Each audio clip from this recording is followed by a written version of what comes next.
네, 지금부터 국가 균형 발전 및 행정수도 완성을 위한 경기도의 미래 대토론회가 시작될 예정이오니 패널 여러분 및 내빈 분들께서는 모두 자리에 착석해 주시길 바라겠습니다.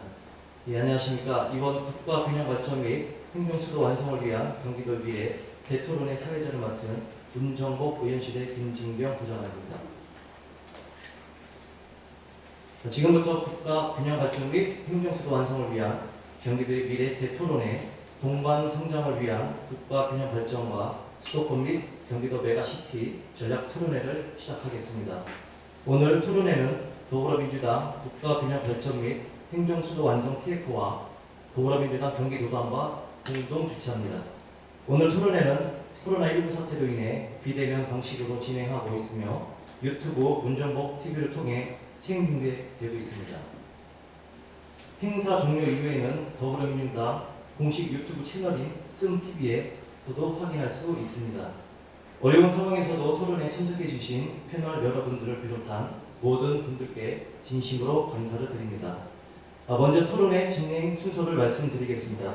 먼저 주최 측 인사 말씀이 있겠습니다. 이후 사진 촬영이 이어지겠습니다. 사진 촬영 이후 주제 발표 및 토론과 자유 토론 순으로 진행될 예정입니다. 그럼 지금부터 토론회를 시작하겠습니다. 먼저 국민 의례가 있겠습니다. 모두 자리에 일어나서 국기를 향해 주시길 바라겠습니다.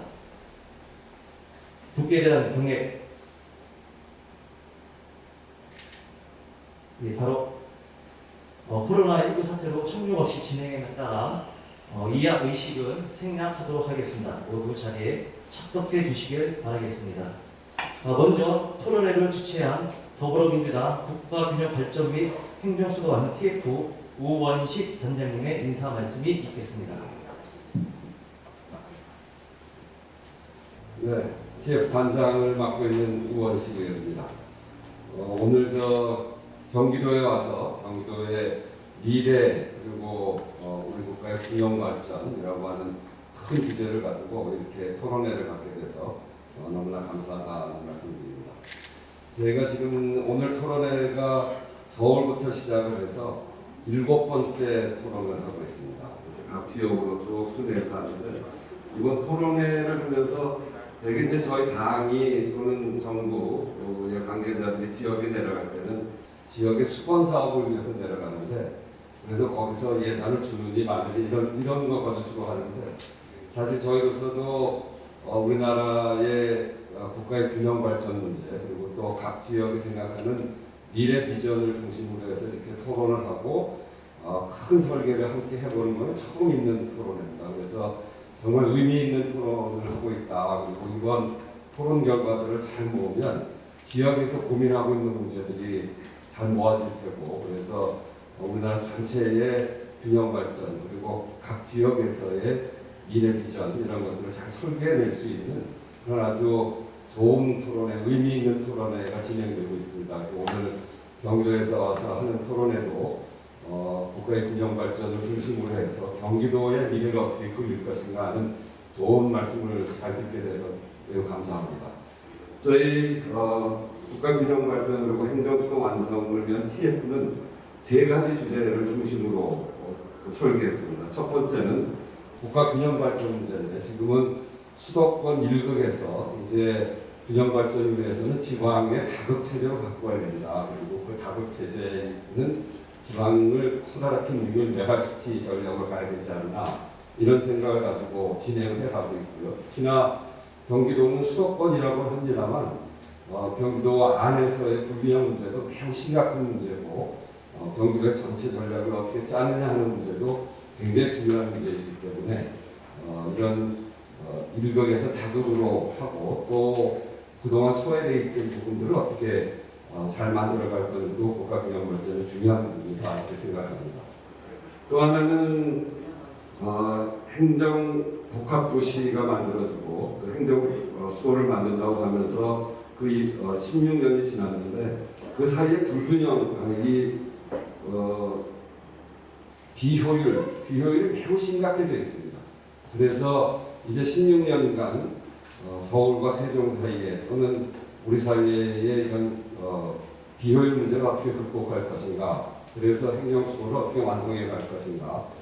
우리 사회의 소위 균형 발전의 컨트롤 타워로서의 세종을 어떻게 설계할 것인가 하는 게 굉장히 중요한 의제입니다. 이 부분은 기관의 이전 문제가 있을 텐데 그거는 국민의 여론 또 여야의 협의 이런 걸 토대로 해서 하겠다는 생각을 가지고 있고요. 그런 점에서 여야가 함께 국회에서 특위를 만들어서 균형 발전 특위를 만들어서 논의를 해야 되고 저희 출발에 이미 국민의힘에게 그 제안을 했음에도 불구하고 아직도 전혀 대답을 하고 있지 않습니다.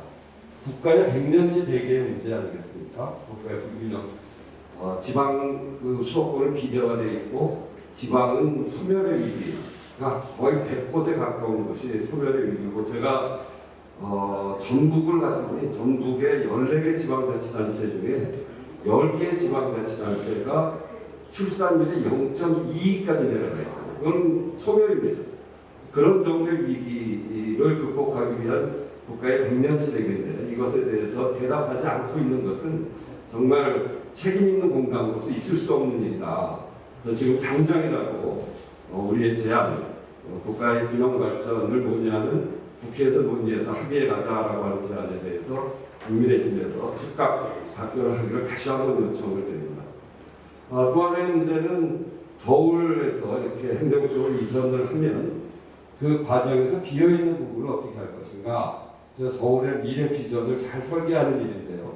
그것은 서울이 그동안 지역을 흡수해서 비대화된 그런 전략이 아니라 이제 세계의 문을 활짝 열고 서울을 국제적인 경제 수도로 만들어서 국립을 튼튼하게 만들고 지역을 발전시키는 저줄로서 역할을 할 수 있도록 서울의 미래 비전도 잘 설계하겠다는 세 가지의 과제를 안고 있습니다. 오늘 경기도에 와서 우리 문정복 의원님이 애를 많이 쓰셔가지고 특히 경기도 책임을 지고 소선 의원이신데 아주 열정적으로 함께 일하고 있습니다. 그래서 오늘 문정복 의원님이 소중하게 만나는 자리 그리고 발자리 선생님들 포럼하신 선생님들 말씀을 잘 듣고 저희가 우리나라의 큰 방향을 설계해내는 데 특히 경기도가 더 발전해 갈 수 있는 미래 비전을 만들어내는 데 저희가 최선을 다하겠다는 말씀드리면서 오늘 포럼에 함께 하신 여러분들께 감사의 말씀드립니다. 감사합니다.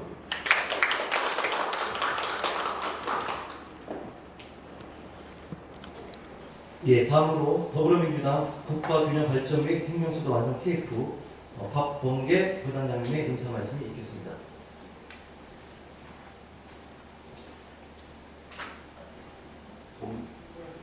들어가다 보니까 밑에서 네, 우리 단장님, 위원님 고생하시는데요. 경기도에서 우리 문정복 의원님이 참 용기를 내시고 또 역시 나중에 큰 정치 지도자로 성장하실 제목이라고 저는 생각이 듭니다. 수도권에서 행정수도 이전 완성을 얘기하는 것은 그렇게 쉬운 얘기가 아닙니다. 아마도 우리 문정복 의원님이 시흥시 갑 국회의원을 넘어서는 경기도의 미래 지도자가 되지 않을까 하는 생각을 가져봅니다. 잠깐 자료들을 살펴봤는데요. 우리 단장님 말씀하신 것처럼 행정수도 완성 그 자체가 우리 TF의 목표는 아닙니다. 행정수도 완성이라는 화두를 통해서 국가 균형발전 정책을 다시 점검하고 거점별로 동반 성장하는 방법이 뭐가 있을까라는 모색과 전략을 마련하는 게 저희 TF의 목적입니다. 역시 해보니까 각 권역별로 메가시티 전략이 공통적으로 이구동성으로 나오고 있는 것을 확인했습니다. 경기도도 우리 시흥시 같은 경우에는 마치 서울의 일부인 것처럼 그런 인식이 있고 긍정적인 측면 또 반대로 부정적인 측면도 없지 않아 있을 겁니다. 또 경기 동부권 동쪽과 북쪽 지역을 보면 북쪽은 말 그대로 노령화 현상이 심각하고 또 인구가 줄기도 하고 그렇습니다. 그런 측면에서 경기도를 어떻게 동반성장 또 국가균형발전의 상징으로 키워나갈 것인지에 대한 전략적 모색도 필요하다고 생각합니다. 특별히 시흥시가 오늘 보니까 내달 7일인가요? 세계에서 가장 큰 인공 서핑장을 이제 개장을 한다고 하는 그 얘기를 올라오면서 들었습니다. 아주 축하드리고 함께하지 못했지만 우리 이명택 시장님께도 축하의 말씀을 드리겠습니다. 고맙습니다.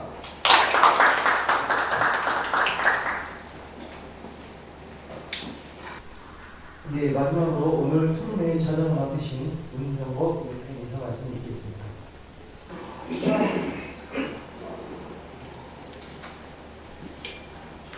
안녕하십니까.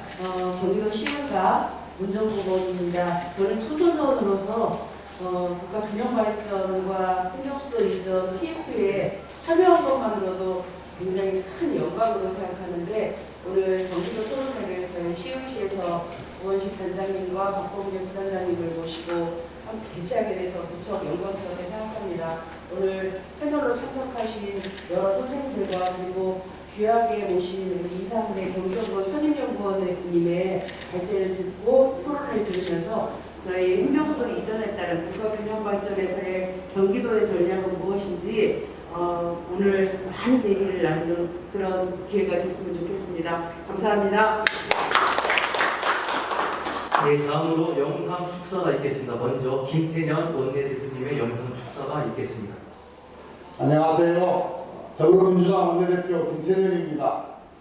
국가균형발전 및 행정수도 완성을 위한 경기도의 미래 대토론회 개최를 진심으로 축하드립니다. 아주 의미 있는 토론회를 열어주신 우리 민주당의 국가균형발전 행정수도 완성 추진단과 또 경기도당 관계자 여러분께 감사의 말씀을 드립니다. 올해 처음으로 수도권 인구가 비수도권 인구를 넘어섰습니다. 수도권 과밀화로 인해 수도권은 여러 심각한 사회적 비용이 발생하고 있고 지방도시는 소멸 위기에 처해 있습니다.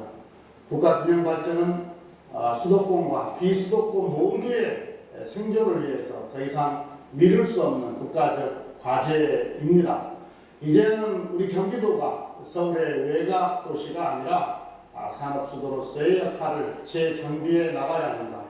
오늘 토론회에서 경기도의 경쟁력을 강화할 수 있는 다양한 방안들이 잘 논의되기를 기대합니다. 온라인으로 함께 토론회에 참여해 주시는 국민 여러분들께도 감사드립니다. 네, 고맙습니다.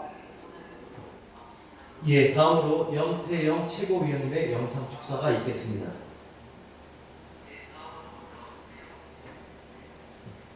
안녕하세요. 더불어민주당 최고위원이자 지방소멸 대응 TF 단장인 수원시장 염태영입니다. 수도권, 이제 임계점에 와 있습니다. 우리 수도권의 과밀의 이 임계점을 해결할 가장 바람직한 방법은 지방과 수도권의 상생 발전입니다. 국가균형발전과 행정수도 완성, 지방분권형 개헌, 이것들은 국가 100년 대계를 위한 핵심 과제이자 또 지방 소멸을 막는 확실한 지름길입니다. 국가균형발전 문제, 여야의 문제도 또 정쟁의 문제도 아닙니다. 이제 국회와 정치권이 그 결단을 내려서 앞으로 힘있게 추진해야 합니다. 여기 계신 여러분 모두 함께 그 힘을 모아주시기 바랍니다. 감사합니다. 네, 다음으로 장형국 경기도의회 의장님의 영상 축사가 있겠습니다. 안녕하십니까. 경기도의회 의장 장상국입니다. 행정수도 이전 경기도 토론회 개최를 진심으로 축하드립니다. 의미 있는 토론회를 개최하신 더불어민주당 문정복 의원님을 비롯한 국가균형발전 및 행정수도 완성 추진단과 더불어민주당 경기도당 관계자 여러분께 감사드립니다. 우리나라는 정치, 경제, 문화 등 많은 자원이 수도권에 집중되어 있습니다. 국가 자원의 집중은 인구 과밀을 불렀습니다. 과밀이 과밀을 낳는 악순환이 이어지고 있습니다. 이 고리를 끊는 계기가 필요합니다. 행정수도 이전은 국토 불균형의 악순환을 끌을 출발이 될 것입니다. 국토 균형 발전을 위해 견제되어야 할 중요한 한 가지가 있습니다. 바로 자치분권의 완성입니다. 중앙정부의 권한을 과감히 나누고 지방의 자치 역량을 키워 지방의 역량을 키울 수 있어야 합니다. 현재 국회에는 지방자치법 전부 개정안이 발의되어 있습니다. 지방분권이 행정수도 완성과 국토균형 발전을 위한 중요한 전제라는 점에서 반드시 통과되어야 할 것입니다.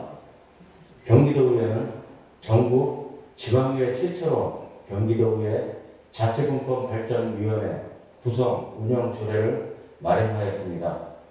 온전한 지방자치 실현을 한 걸음 더 다가서려는 노력입니다.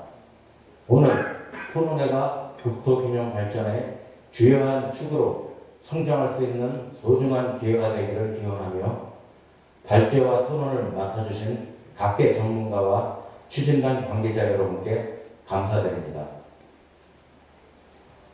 네, 오늘 인사 말씀과 영상 축사해 주신 모든 분들께 진심으로 감사하다는 말씀을 드리겠습니다. 그럼 발제자 및 토론자 분들을 소개를 해드리겠습니다.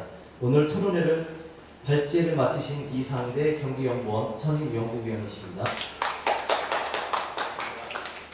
네, 토론자 네 분을 소개하겠습니다. 법물 부분 이승택 상명대 교수님이십니다. 네, 행정 부분 이창규 행정중심 복합도시개발청 기획조정관이십니다. 네, 도시 부분 정광석 고양시 도시재생지원센터 센터장이십니다. 네, 다음으로 정책 부분 이주원 전 국토교통부 정책부장관이십니다. 예, 본격적인 토론에 앞서서 공동 주최하신 의원님들과 토론자 또 발제자 모두 모시고 기념 촬영을 갖는 시간을 갖겠습니다. 모두 앞으로 나와주시길 바라겠습니다. 예, 앞에 나오셔서 이거 근데 저희가 화면 글씨가 보여요. 빔에 빔을 꺼야 해요. 굉장히 막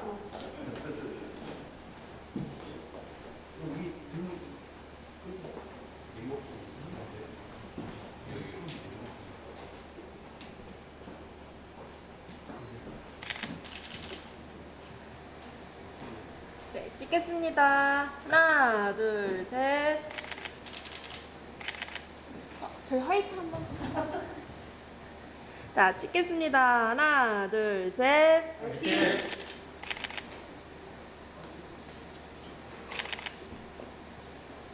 예, 감사합니다. 모두 자리에 앉아주시기 바라겠습니다.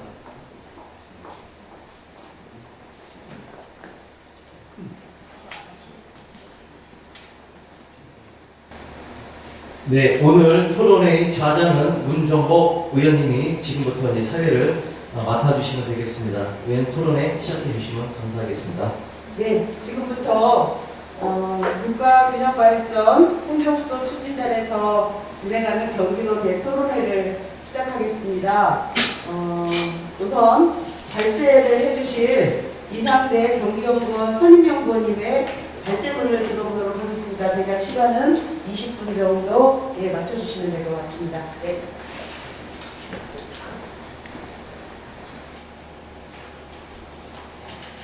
네, 반갑습니다. 100분 예상됩니다. 시간이 20분밖에 안 되기 때문에 빨리빨리 지나가도록 하겠습니다. 동반 성장을 위한 국가균형 발전과 수도권의 균형 전략입니다. 국가균형 발전이라는 것은 뭐 수도권도 하나의 지역이기 때문에 수도권과 그다음에 지방도 국가균형 발전을 하는 것은 당연히 국가나 공공정책의 목표가 되어야 하고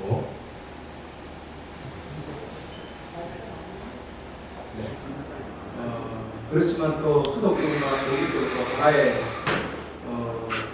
대도시권이니까 지역이고 그렇기 때문에 수도권과 경기도가 또 나름의 발전을 해야 되는 그런 목표가 있습니다. 네, 차례는 먼저 국토 불균형과 수도권 집중의 문제를 보고 그 다음 지금까지 국가균형 발전적인 수도권 정책의 좀 한계 그리고 세 번째 동반 성장을 위한 국토균형 발전과 행정수도 완성의 전략과 과제 마지막으로 글로벌 메가시티 행성을 위한 수도권 경기도의 발전 주자. 우리가 국토 균형 발전이냐, 국가 균형 발전이냐, 그런데 조금 용어의 차이가 있죠. 국토 균형 발전이라는 건 주로 공간적인 어떤 균형 발전을 얘기를 하는 거고, 국가 균형 발전이라는 것은 거기다가 경제적, 사회적인 어떤 균형 발전 이런 것들도 좀 포괄하는데, 일단은 좀 공간적인 그 균형 발전에 좀 초점을 두고 설명을 드리도록 하겠습니다. 참 전국을 저희도 저도 뭐 수도권 연구를 한 지 20년 이상 되었지만 분석을 수도권 기준으로만 하지는 않습니다. 전국을 전체를 한번 분석을 하면서 수도권하고 경기도의 발전 전략을 이렇게 보는 식으로 접근을 합니다. 요거는 최근에 국토연구원에서 나온 건데 인구가 1975년부터 2015년까지 인구가 증가한 곳, 그 다음에 감소한 곳, 그 지역들을 이렇게 지도화했는데 그림에서 보는 바와 같이 서울은 이제 지금 증가 상태는 아니고요. 그 다음에 주로 이제 증가되는 게 대도시권의 주변 지역들, 경기남부 지역, 경기북부 지역, 그리고 또 부산 동남권이나 대구 근교의 그 구미라든지 그 영천이라든지 이런 지역들도 증가하는 걸로 나오고 있죠. 그런데 이게 지난 40년 동안 이게 이제 부재합해서 이렇게 되다 보니까 올해 6월 달에 수도권 인구가 50%를 이제 넘어가는 그런 이제 결과가 나오고 있습니다. 자, 수도권하고 그 다음에 지방으로 나눠서 인구의 비중을 이제 살펴봤는데 이 그림에서 보는 바와 같이 2016년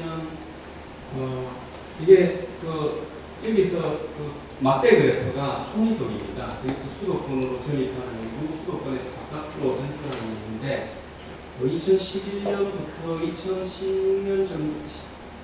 2016년 정도까지는 이때는 또 그 수도권의 인구 증가가 안정화돼가지고 늘지 않다가 다시 2017년부터 이렇게 이제 오게 됐는데 이것을 저는 이제 그 세종 행복도시하고 혁신도시가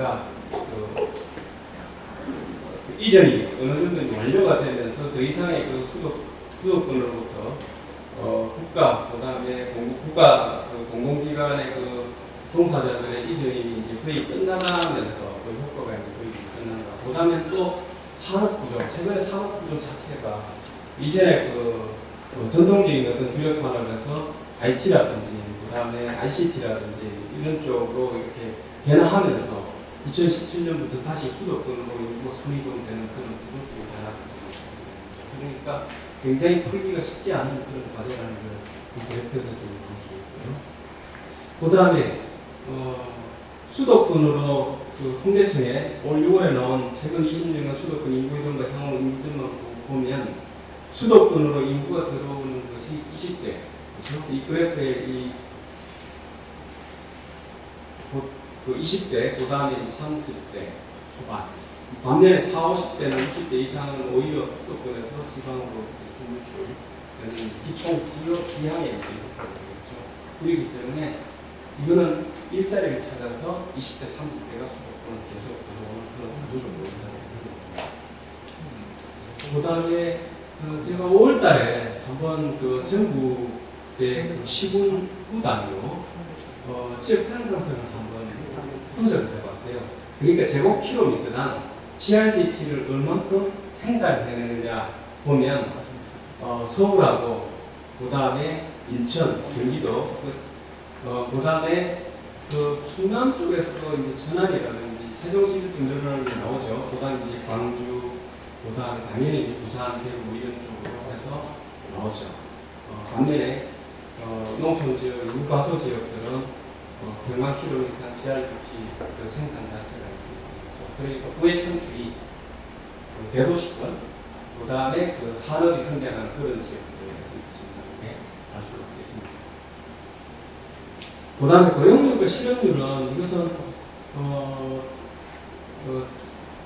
노동리뷰 월간 노동리뷰에서 나오는 걸 그 자료를 저도 조사를 하고 있는데 고용률하고 실업률은 사실 전국적으로 큰 차이가 없어요. 왜냐하면 실업자가 농촌에도 있지만 도시에도 굉장히 많아요. 그렇기 때문에 이 고용률과 실업률의 편차는 많지는 않습니다. 그 다음에 또 이것은 제가 5월달에 그 지식기반산업, 우리가 그 앞으로 지식기반산업이라는 것은 고부가 가치고 성장산업이라는 얘기거든요. 왼쪽은 지식기반산업의 사업체 수를 나타내는 거고, 오른쪽은 종사자 수를 나타내는 겁니다. 그걸 분석을 해봤습니다. 이것은 미래에 앞으로 지역의 성장, GRDP가 어떻게 변할 건가를 가늠을 해주는 건데, 보시면 이 수도권, 그 다음 충남 북부지역, 세종시 포함해서, 그 다음에 대도시권, 광주라든지 대전, 그 다음에 부산, 동남권, 대구, 그 다음에 포항지역, 이런 지역들이 지식기반 산업이 몰려있는 걸 알 수가 있죠. 그렇기 때문에 인구조 자체가 크게 변하지 않을 거라는 거죠. 그렇기 때문에 균형발전이라는 게 새로 지방에서 일자리 창출이 쉽지 않은 과제다라는 것을 나타내죠.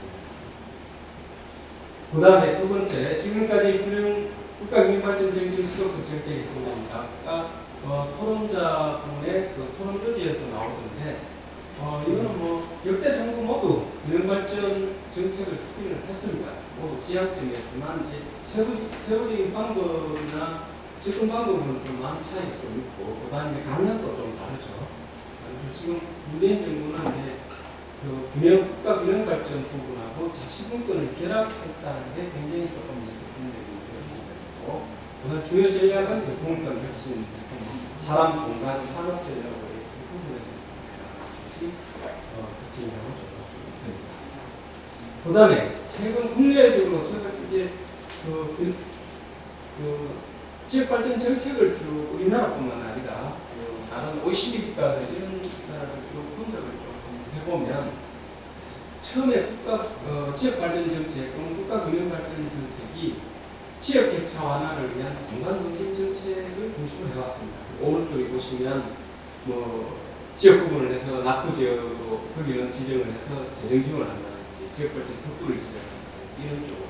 그다음에 소관부처가 국토부가 되고, 그다음에는 지역발전 정책 이런 것들이 경제중심 정책으로 바뀌게 됩니다. 그래서 대체로 다른 영국이나 다른 나라 같은 경우에도 국가균형발전 정책의 소관이 이 국토, 인프라를 담당하는 쪽에서 주로 산업 정책을 담당하는 쪽으로 바뀌게 됩니다.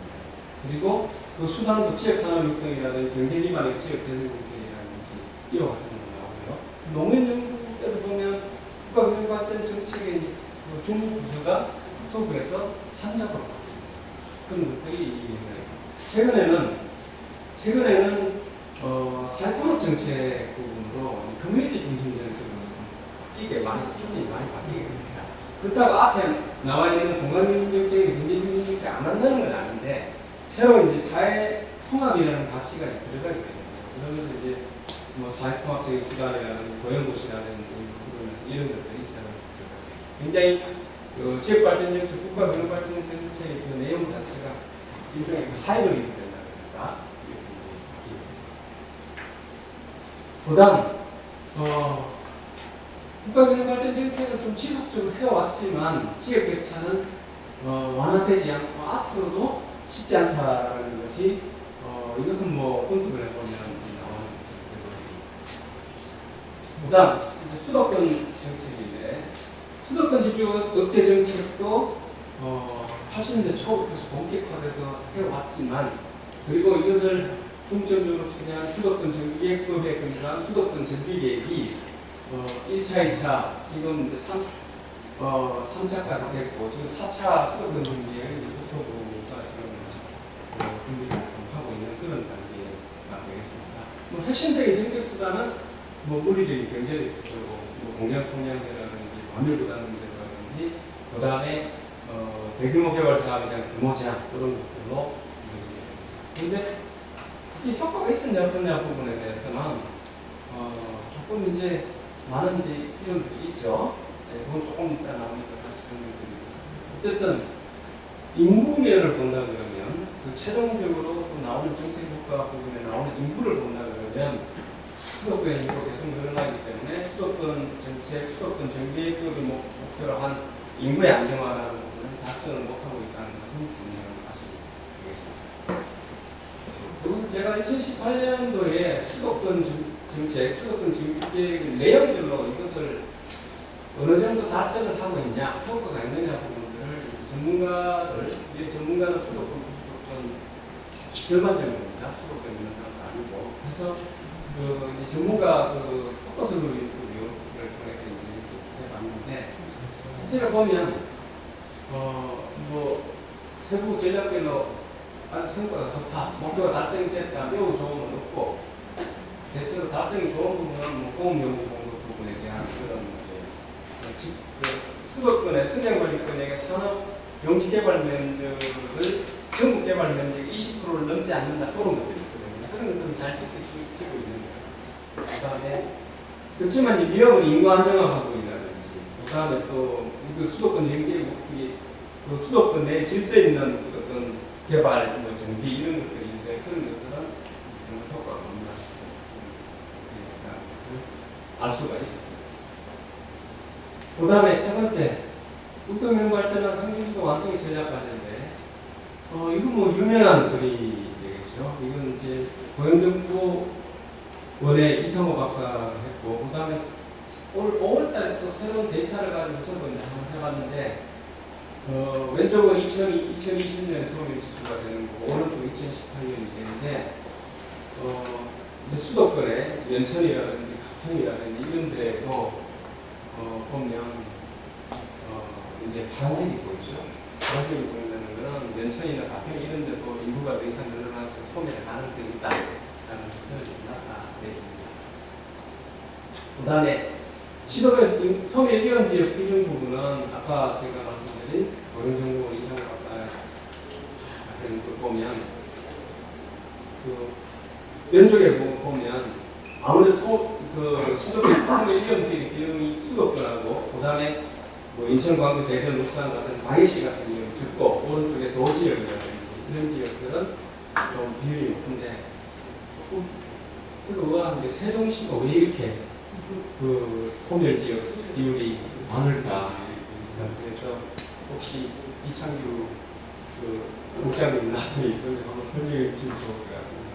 근데 아마 이게 조천 지역 이런 지역이 있어요, 그렇죠? 여기 보면 자, 그다음에 이게 이제 보면 이 그림을 잘 뜯어봐야 되거든요. 이게 밑에 범례를 보면 수도권에서 행복도시로 인구의 순위도 이게 연두색입니다. 보면 수도권에서 행복도시로 세종시로 순위도 부분은 2012년 6,218명에서 2018년 5,308명으로 꾸준한 거예요. 그 다음에 옅은 파란색은 수도권에서 이제 혁신도시로 순위도 하는 거. 이것도 꾸준한 것 같아요. 이게 보면 2017년에 3,300명에서 2018년에 789명 이렇게 있는데 비수도권에서 그 다음에 이제 수도권 순위도 이런 부분은 이때 이제 밑에 2015년 바닥을 치면서 이렇게 올라오는 거죠. 그래서 이것도 수도권에서 어쨌든 세종시로 인구 소이동 양이 꾸준한 이 부분을 한번 자세하게 한번 뜯어봤으면 정부 기반이라든지 이런 것들이 어느 정도 이제 완료가 된 상태에서 계속 발생하고 있는 이 부분이 어떤 사람들이 이동을 하는지 이런 부분들을 자세히 뜯어보면 어떤 식으로 좀 정책을 하면 조금 또 수도권에서 또 지방으로 인구 이동을 좀 시킬 수 있겠다 이런 것들을 좀 나올 수 있습니다. 그 다음에 행복도시하고 혁신도시 인구 성장 목표인데 왼쪽에 보면 세종시는 50.4%, 목표 대비 그 다음에 혁신도시는 7.7%인데 저는 도시를 만들고 인구 이동을 시킨다는 갑작스럽게 많이 못하는 거예요. 그렇기 때문에 이 정도 달성률이면 참 괜찮은 수준이지 않을까 그 다음에 또 제가 한번 서울, 인천, 경기에서 세종시로 또 세종시에서 서울, 인천, 경기로 인구 이동량을 한번 통계를 가지고 한번 지난주 한번 해봤더니만 아까 이제 물론 표에서 나왔지만 경기도에서 세종시로 이전하는 순이동 자수가 2012년 3,900명에서 2019년에는 이게 이렇게 돼서 경기도에서 세종시로 인구가 많이 충분히 이루어지는구나 이런 부분들을 알 수가 있습니다. 그다음에 밑에 이제 조금 수도권 있는데 수도권 전체에서 세종시로 이렇게 이동하는 경우는 아까 말씀드린 것처럼 2012년 6,218명에서 2019년 3,569명 이렇게 꾸준하게. 그다음에 혁신도시 유출이 유행하는 부분도 보면 수도권으로서 이익이 19.3%를 차지했다. 일본이 국토의 부분에 분석해봤는데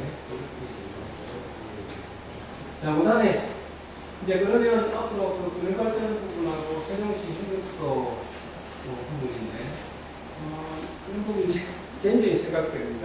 개인적인 생각들인데 저는 수도권 지방의 그 동반 협약 같은 거는 조금 추진해서 협약을 추진하고 이것을 정책에 반영하고 꾸준하게 좀 다니는 부분이 중요하지 않는가. 그다음에 또 양양한 협력사 같은 것도 좀 했으면 좋겠다. 평택, 경기도 평택하고 충남의 당진, 서산이라는 이런 지역에 많이 보시는 거예요. 그다음에 조금 새로 보는 제도, 텍스 쉐어링 같은 거는 저도 지역적으로 투자를 합니다.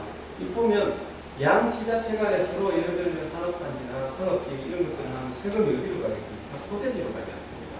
그런데 무슨 미국에서도 똑같아요. 서로 두 지자체가 서로 싸우는데 그러면 이것을 거기서 나오는 조세 수익 같은 것들을 공유를 하자는 이런 제도가 있거든요. 그게 텍스 쉐어링입니다. 이런 부분을 통해서 양 지자체 간에 서로 싸우는 이런 부분들을 이렇게 할 수 있는 그런 부분이 있어서 그다음에 수도권 자체적으로 굉장히 방위포시 문제가 많죠. 교통 문제고 부족한 문제가 많고 그런데 좀 수도권 정책, 수도권 정비계획은 규제라든지 규제가 사실 그게 많지 않거든요. 부작용이 많고 그렇기 때문에 이제 수도권 정비계획은 조금 수도권의 관용 문제 해결에 조금 이제 비중을 좀 이제 살리가 이제 좀 확대하자. 그다음 지방도 이렇게 모든 지역들의 모든 도시들, 모든 지역들의 다 기능과 시설을 그쪽에 다 하고 기업 다 똑같이 들어서고 인구도 똑같이 되고 이거는 현실적으로 불가능하고 봅니다. 그렇기 때문에 선택과 집중이 필요하다. 그래서 그 지방도 대도시 부분은 메가시티 만들고 그 내에서 성장 거점 중심으로 이렇게 가는 그런 쪽으로 좀 봐야 될 것 같습니다. 그 다음에 네 번째는 이 수도권에 주는 혜택에 대한 비용 분담이 좀 필요하다고 생각합니다. 이를테면 발전소 같은 거. 그 다음에 강원도의 물 같은 것들을, 강원도의 물이 사실 수도권에 물을 많이 쓰는 건 북한과 남한강에 물을 많이 쓰는 건 수도권이죠. 그런 데라든지 이런 것들은 좀 일종의 자원이용 부담금제 이런 식으로 해서 수도권 주민들도 좀 있어야 된다. 이와 같은 것들을 이제 저는 지역 자원 시설세 이와 같은 게 있는데 이런 것들을 조금 했으면 좋겠다. 그 다음에 또 동반성경의 수도권의 기여가는 부분에서 좀 선택적 기업 정치. 수도권도 돈 되고 대기업들 이런 것들 다 이렇게 끌어오겠다라는 것은 조금 무리라고 저는 생각이 들고 그래서 대기업의 신규종 진입 투자 부분에서 이를테면 수도권이 꼭 있어야 될 거라는 이런 것을 조금 리뷰를 해서 하는 거는 이런 리쇼링 같은 경우에 있어서 조금 이렇게 선택적으로 활용하는 또 어떤 식으로 선택적으로 활용하느냐 피스 바이 피스로 하고 그렇죠? 그 다음에 또 좀 보면 대전의 그 대덕지구나 이런 지역들의 큰 위험 문제하면 수도권의 판교나 서울의 그 마곡이나 이런 것들을 하게 되면 그 지역에 있는 기업들이 수도권으로 들어오게 되는 심지어 그 지역에서 보조금을 받았던 기업들이 이렇게 들어오게 되는 이런 것들은 그건 좀 저도 아니지 않느냐. 그런데 이제 그러면 제주시에 정감면이라든지 R&D 이와 같은 것들을 하는 거라든지 그런 것들이 좀 뭔가 있어야 되지 않느냐. 그 다음에 지방대학의 이전 제한 부분에서 그 미군 공유기업 지원 특별법까지 특례 조항으로 수도권으로 많이 들어왔는데 이런 부분들은 사실 수도권의 그 대학 경쟁력 부분은 상당한 문제입니다. 그런 부분이 좀 잘못된 것 같고 그런 부분이 좀 부진이 필요하다. 그 다음에 지금 재정력 강화 부분에서 아까 말씀드린 텍스 쉐어링은 그다음에 개발 이익금이라든지 이와 같은 데서는 좀 지역 간 재정이전 제도, 독일에서 주간에 하는 그와 같은 재정이전 제도가 이와 같은 것을 하고, 그다음에 저는 또 개인적인 생각입니다만, 좀 지방 본사를 이전하고 이렇게 되면 좀 법인세를 좀 우대제도 이와 같은 것들을 좀 할 필요가 있지 않냐. 비전은 어떤 시점 보고 모르겠지만 저는 개인적으로 이런 것들이 좀 있어야 사실은 그 공공기관의 기능이 이제 이런 것들은 뭐 이전되고 난 다음에 끝나는 건데 그 기업이 사실은 일사는 것은 특히 성장성은 매출도 늘고 그다음 고용 양도가 늘고 이와 같은 기업이 있는 게 사실은 그게 성분한 부분인데 그 기업이 사실 지금에 있는 것이 수익 효과가 있는 거죠. 그게 사실 저는 핵심이라고 합니다. 그와 같은 것들을 할 수 있는 토대가 이제 법인세 우대이기 때문에 지금도 조금 하고 있지만 저는 영국 토대가 이런 법인세를 3% 20년 동안 약간 해라는 그다음에 지방의 그 메가시티 여기서 저는 그 분야를 수가 없어요. 지금 옛날에는 뭐 대전이나 부산 가는 것이 굉장히 시간이 많이 걸리지만 지금 KTX가 2시간 만에 가고 이렇게 되니까 그래서 꼭 국가기관이라든지 국가기능 중에서 이제는 뭐 4대 문안에 있어야 됐어요. 그렇죠? 근데 지금은 서울에 지금 경기도에 좀 있어야 되는데 이제는 이제 그런지 우리 전문적인 시공간 압축이라고 합니다. 그렇기 때문에 뭐 예를 들어 해양물류 관련된 기능들은 뭐 과학의료 이와 같은 것들 에너지 스마트시티 그다음에 경기도는 저는 산업수도 그다음에 과학기술수도 이와 국가 R&D 수도 이와 같은 걸로 해서 각 지역들의 어떤 기능들 그에 관련된 국가기관이나 거기에 관련된 기업들 이런 것들을 해서 쉽게 얘기해서 공간을 넓게 쓰는 공간을 넓게 쓰면서 분야별 수로 전략 이 부분을 많이 좀 수행하는 것 같습니다. 그래서 이런 식으로 꼭 세력 차원이 아니라 이와 같은 식으로 광주도 중요하고 부산도 중요하고 부천도 중요한 것이 아니겠습니까? 이런 그 지역들에서 이와 같은 분야에서 아까 말씀드린 것처럼 세종시 같은 경우에 이제 수도 행정에서 이런 걸 할 수 있다고 보고요. 그다음에 근본적으로는 성수역과 큰 기업이 있으면 핵심적인 거죠. 이것을 만들 수 있느냐 없느냐가 사실은 세종시가 앞으로 제대로 된 도시로 커가느냐 하는데 사실은 핵심입니다.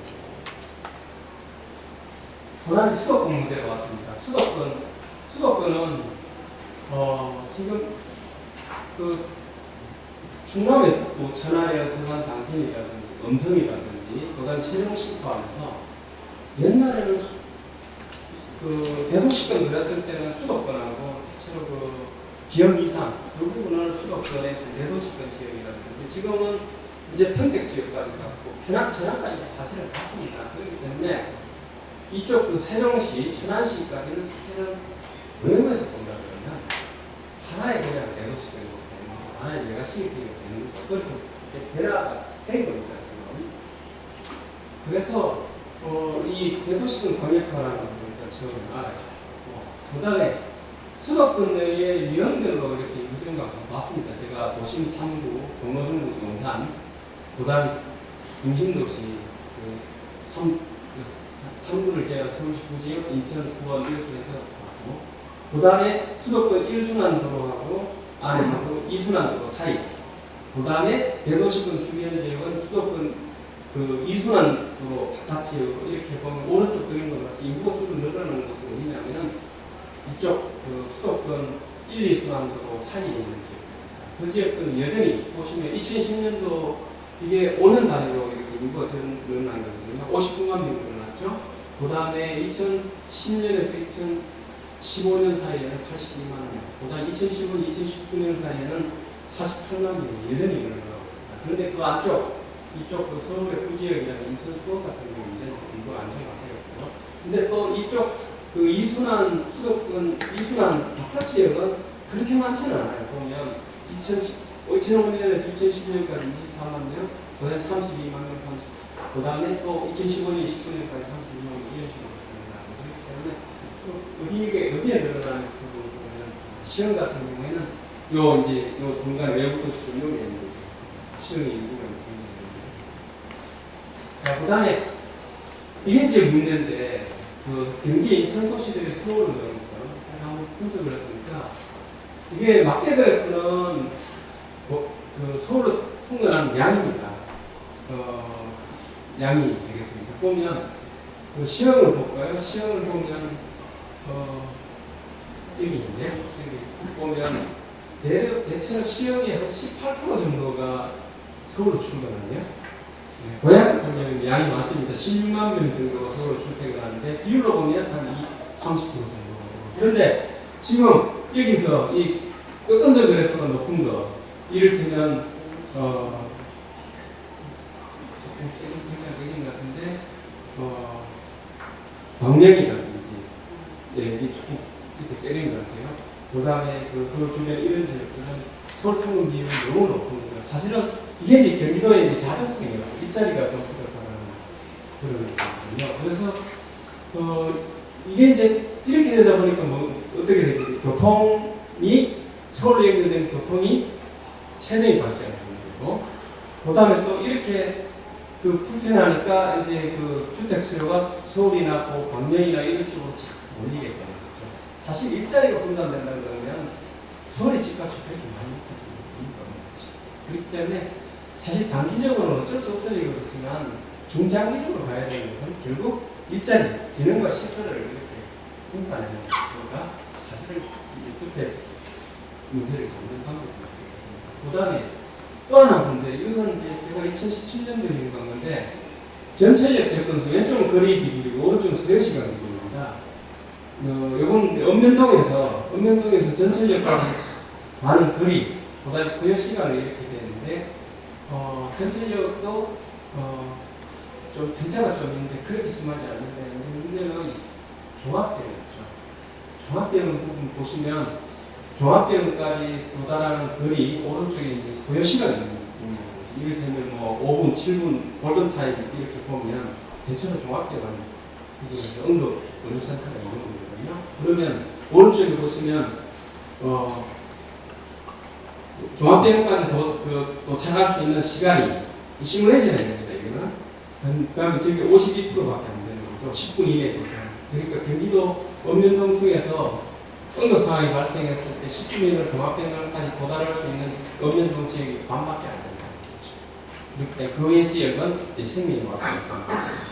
이게 이와 같은 이 종합병원이나 전철역이나 공원 이런 것들이 좀 있는데 그런 그 서비스 접근성 격차 이게 수도권 경기도에 경험되는 그리고 실제 사람들이 체감할 수 있는 그런 격차가 되겠습니다. 그 다음에 또 격차 여러 이제 인구라든지 그다음 기반 시설이나 이와 같은 것들. 그 다음에 그런데 수도권 과외 과제들이 지금 이것도 거의 성장기 그 다음에 그 대도시권 성장할 때 그다음에 대도시권 지금 성도가 지금 어느 정도 성도가 있는데 좀 과제들이 많이 다릅니다. 보면 이제 산업 짓는 문제라든지 그다음에 부도심 기성지가비 제정 문제라든지 그다음에 도시형 산업 육성 문제라든지 저축산 보행사 대행이라든지 그다음에 재난 기후변화 대응이라든지 시민차량 문제 이와 같은 것들이 좀 우리 지금 그 성숙계를 위한 수도권의 문제들이거든요. 그다음에 그래서 앞으로 어떻게 할 거냐? 가장 제가 하고 싶은 건 한마디로 얘기하면 서울 인천경기 수도권 하나의 원시티로 보자. 이제는 원시티로 보고 그 원시티에서 영내 도시들마다 기능과 시설 구상을 체계를 되자.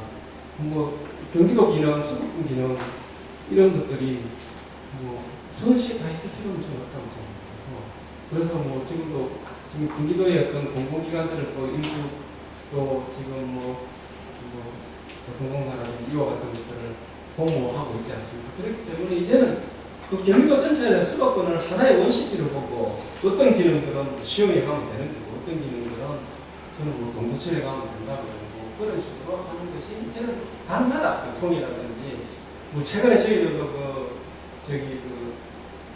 좀 회의를 많이 하거든요. 지금도 웨비나도 하고 있는데 이런 상황에서 이제는 한 기능들이 이런 것들이 한 곳에 수원에 다 있고 이렇게 다 있어요. 서울에 다 있고 그래서 필요가 없겠다. 그래서 서로 서울 인천 경기 또 경기도 내 도시들 간의 수평적 기능 분담 체계 여기 기능과 시설을 분담하는 체계 이게 굉장히 의미가 있는 말이거든요. 그래서 이런 식으로 좀 가자. 공단들이 이런 식으로 하자. 오늘 제 주장 한마디로 얘기하면 무엇이지? 예, 그 다음에 거점도시가는 그러면 이것을 하기 위해서는 인프라가 뒷받침돼줘야 되는데 저는 경기도의 도시들 간의 30분 연결을 지금은 서울하고 GTX를 통해서 서울하고 이런 데만 얘기를 하는데 인천하고 서울하고 오면 한참 관계예요. 지금 이제 며칠 전에 수인선이 돼서 좀 낫기는 합니다만 굉장히 수원에서 저기 인천이나 수원에서 부천이라든지 수원에서 경남 그다음에 수원에서 어전도 굉장히 불편합니다. 그래서 이런 지역들을 급백철도망으로 하자. 그다음에 오른쪽에 순환철도망 이용해서 하자. 다 건설한다는 게 아니라 수혜성 급행을 하고 그다음에 이쪽에 동쪽으로 올라가는 거는 어전과 남양주와 떨어졌습니다. 그런 근친을 하는데 이런 식으로. 그다음에 산업수가 아까 말씀드린 산업수도 과학기술 R&D 수도 이와 같은 경기도 아까 제가 분야별 수도 전략을 말씀드렸는데 그런 경기도는 뭐냐 산업이냐 그다음에 R&D 수도 이와 같은 것을 될 수 있다는 거거든요. 그런 것들을 하기 위해서 또 지금 양극 테크노밸리나 고양 테크노밸리나 광명시업 테크노밸리나 이런 것들을 하고 이런 지역들이 이제 하나의 중요한 산업을 이끌어가는 그런 이제 중심이지. 그 다음에 경기도의 산업 클러스터 전략, 시흥 같은 경우는 메카트로닉스라든지 부품조달 중이라든지 바이오라든지 스마트 시티 실정도시 이런 거 데이터. 여기 지금 이제는 한 시즌인데 이제는 좀 그 다음에 이 적경 지역 부분하고 남북한데 이 부분에서도 지금 북부지에서는 이와 같은 남북한 관련된 프로젝트라든지 세계 공공국부 이런 것들을 통해서 이렇게 좀 활로를 만들어갈 수 있다고 생각해요. 이런 것들이 경기도의 비전 중에 일부입니다. 그 다음에 지역 간 성장 경착 개선 부분에서 굉장히 심각해요. 화성이 이쪽 밑에 있는 어정부라든지 동구치 이런 지역도 GRDP 거의 6배입니다. 시험도 별로 안 좋더라고요. 보면 여기 있지 않습니까? 이 지역들이 밑에는 1인당 GRDP이고 왼쪽은 GRDP 성장률이거든요. 이 지역들이 이것을 이쪽으로 좀 이걸 올려야 되는 것입니다. 그 다음에 이것도 말씀드리고 싶어요. 수도권 하나의 대도시권이고 수도권 전체가 있고 어떤 사람은 수도권의 범위가 어디냐고 일반 시민들은 뭐라고 전체리 가는 곳이 그것도 시민 입장에 일리가 있어요. 진짜 그분들이. 그래서 지금 충청권 대세충권 이렇게 얘기하는 대전, 세종, 충청 이 지역들이 수도 인구를 한번 좀 보면 인구가 꽤 많아요. 이 지역들이 하나의 어떤 메가시티 대도시로 성장하는 것이 그 지역한테도 좋고 국가 전체로도 좋다. 그래서 그 지역들에 지금 보면 중국 대전 전화 바뀌지 않다고 해. 이 지역들의 광역 전철망을 만들고 그다음에 수도권하고 연결을 시켜놔 이와 같은 것들이 수도권하고 중천권하고 연결하는 그런 중요한 프로젝트 아니겠느냐. 그다음 이런 것들이 경영 발전이 되고 지역 간의 갈등을 좀 줄이는 그런 것들이 아니겠느냐. 그다음에 마지막 수도권 정책 부분은 지금까지 수도권 인구 산업 집중제 이런 쪽에 치중을 해왔는데 앞으로 조금 저성장이 전면 실현에 되어가는 그런 입장이고 서울 같은 경우에도 굉장히 거의 첨단화 이런 것을 좀 만들고 싶은데 여러 가지 제약들이 있습니다. 그 다음에 또 내도시권은 이제 거의 성장을 필요하다. 주택 문제 많이 아니거든요. 그 다음에 또 수도권 정책에서 서울 이천 경기하고 인천 충청 강원도나 좀 같이 할 수 있는 보통 저도 지역의 어떤 공동 프로젝트 이런 것들 하거든요. 이거 굉장히 귀엽거든요. 그 다음에 국가와 경쟁력이나 이런 것들을 할 때 그런 것들을 좀 집중적으로 자기 유도를 하고 그런 지원해야되는 그런 것들을 잘 안 되는데 그런 것들은 좀 사실 수도권의 경기도가 이런 노블레스 오브리제를 좀 할 마음들이 있는 거거든요. 그 다음에 남북한 교역 통합이 되는 서울평양팀이나 뭐 수도권 부산팀 이런 같은 것들을 이제 좀 수도 건정적인 수도 건정 및 내용도 좀 이번에는 좀 이제 앞으로는 좀 바꾸자. 좀 시간이 끝났는데 감사합니다.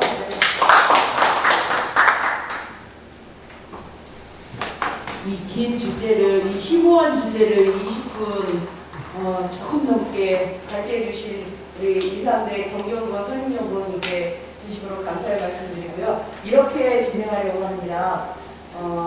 이제 패널분들이 대략 한 7분 정도의 주제를 가지고 토론을 하실 거고요. 마지막으로 우원식 단장님과 박봉규 부단장님의 총평을 좀 듣고 이렇게 막 그러실 거예요. 그럼 중간에 먼저 가실 때 그렇습니다. 네네. 그럼 그렇게 진행하도록 하겠습니다. 그래서 이번에는 이제 이 국가균형발전과 행정수의 이전에 따른 법률적인 문제는 무엇이 있을까라는 주제를 가지고 우리 이승택 교수님께서 토론을 좀 해주시겠습니다. 네, 하시면 됩니다. 네, 안녕하세요. 네, 저는 상명대학교에서 민주주의와 인권 그리고 헌법을 강의하고 있는 이승택입니다. 오늘 토론에 초대해 주셔서 감사합니다. 사실은 오늘 토론회는 국토균형 발전을 위한 도시 어떤 발전 전략이라든가 국토의 어떤 현재 문제점에 대한 심도 있는 분석 이런 제안들을 하는 자리인데 저는 헌법 연구자라서 사실은 그 적합성이 부족한 부분도 있을 수 있습니다. 다만 우리가 이 행정수도 완성이라고 하는 과업이 실제로 헌법적인 쟁점화 되었었고 그렇기 때문에 그거에 대한 부분도 한번 짚어볼 필요가 있어서 저를 초대해 주셨다고 생각을 하고 저는 이제 그 관점의 이야기들을 해보려고 합니다. 우리 이상대 연구위원님께서 지적해 주신 우리 균형 발전의 필요성 저 역시도 절감하고 있고요. 그 전략과 정책적인 방향들은 또 이제 다른 패널분들이 전문적으로 검토를 해주실 거라고 생각을 합니다. 제 얘기를 먼저 간단히 토론론을 보면서 설명을 드리겠습니다. 먼저 국회는 국민의 의사를 수렴하여 헌법을 능동적이고 적극적으로 구체화하는 역할을 수행하는 기관으로 현실을 고려한 최적화된 정책 방향의 형성을 위해 끊임없이 의제를 제시하고 의견을 수렴해야 합니다. 제가 이 문장으로 토론을 시작하는 이유는 현재 우리나라에서 국회가 행정수도 완성 혹은 국토균형 발전 논의를 하는 것에 대해서 일부 시각에서는 위헌 결정이 난 것을 왜 다시 이렇게 쉽게 논의할 수 있느냐라고 하는 반박들도 있기 때문에 이 이야기를 시작해 보려고 합니다. 대한민국 헌법을 해석하는 권한은 비단 일정한 재판소에만 있는 것이 아닙니다. 대한민국 헌법 제40조는 입법권은 국회에게 속한다라고 규정하고 있고 대한민국에서 가장 적극적이고 능동적으로 헌법을 구체화하는 권한은 바로 국회에게 부여되어 있고 그 국회의 구성원인 국회의원들이 적극적으로 나서서 우리 헌법의 의미를 더 구체적으로 밝혀내야 할 의무가 있습니다. 그것은 국회가 가지고 있는 과제이기도 합니다. 그런데 그것을 헌법재판기관이 어떠한 특정한 사안에서 위헌 결정을 내렸다는 이유만으로 이제 논외의 문제로 다뤄버리면 우리 헌법에 존재하는 수많은 헌법적인 과제를 더 이상 논의할 수 없는 그러한 문제가 벌어질 수 있다. 그런 점에서 저는 우리 헌법이 가지고 있는 분명한 태도를 이해할 필요가 있습니다. 우리 헌법은 헌법을 적극적이고 즉 그 의미가 무엇이고 그 의미를 밝혀내야 되는 능동적인 일은 국회와 행정부에게 맡기고 있고 특정한 사안에 있어서 국민들이 이것은 우리의 기본권을 침해한다 혹은 헌법에 반하는 것 아니냐라고 하는 굉장히 구체적이고 특정한 사안에 있어서만 재판소가 그거에 대한 헌법 해석을 담당하고 있습니다. 그래서 헌법재판기관은 소극적이고 수동적인 헌법 해석 기관이다라고 볼 수 있습니다. 그렇게 해서 그 헌법 해석 기관의 역할을 구별하고 우리 각각의 역할들을 해나가야 되지 않는가라고 생각을 합니다. 그러면서 우리 헌법은 헌법 제119조에 제가 토론문에 명시해 두고 있는데요. 119조에 우리 헌법의 경제에 관한 규정을 별도의 장으로 명시하고 있습니다. 그리고 그 핵심적인 내용은 기본적인 내용은 자유시장 경제 질서이면서 동시에 개인과 기업의 동시에 국가는 균형 있는 국민 경제의 성장 및 안정, 적정한 소득의 분배, 시장의 지배, 경제력의 남용의 방지, 경제 주체 간의 조화를 통한 경제의 민주화를 위하여 경제에 관한 규제와 조정을 할 수 있다라고 해서 이른바 사회적 시장경제 질서를 규정하고 있습니다. 동시에 우리 헌법은 119조 2항뿐만 아니라 120조 제2항 그리고 122조에서 국토의 균형 있는 개발과 이용을 명시적으로 요청하고 있습니다. 이 요청을 풀어가야 될 첫 번째 주체는 바로 국회입니다. 그렇기 때문에 어떠한 판결 때문에 국회가 이 정책을 심도 있게 논의하지 못한다라고 하는 것은 저는 책임 있는 태도는 아니다라고 이야기할 수 있습니다.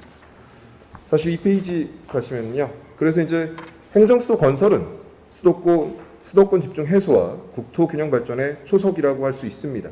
그리고 이 행정수도 건설 혹은 수도 이전이라고 하는 과업은 대한민국이 무슨 몇 년 동안 잠깐 논의해서 해왔던 것이 아니라 1970년대부터 지금에 이르기까지 굉장히 중장기적으로 대한민국의 비전을 고려해서 고민했던 과제입니다. 그런데 이러한 과제가 2004년 헌법재판소의 결정으로 상당한 지장이 초래된 바 있습니다. 지난 15년간 헌재의 결정은 다양한 문제점에 관한 지적들이 헌법학계 연구를 통해 축적되어 왔습니다. 제가 오늘 이 자리에서 그 헌재 결정의 문제점들에 대해서는 다 상세하게 말씀드리기는 어려울 수 있습니다. 시간적인 한계로. 하지만 한 가지만 짚고 넘어간다면 단순히 관습헌법의 문제뿐만 아니라 헌법재판소가 가지고 있는 권한은 우리 국회가 헌법재판소법을 만들어서 헌재에게 부여한 권한은 구체적 규범 통제 권한입니다.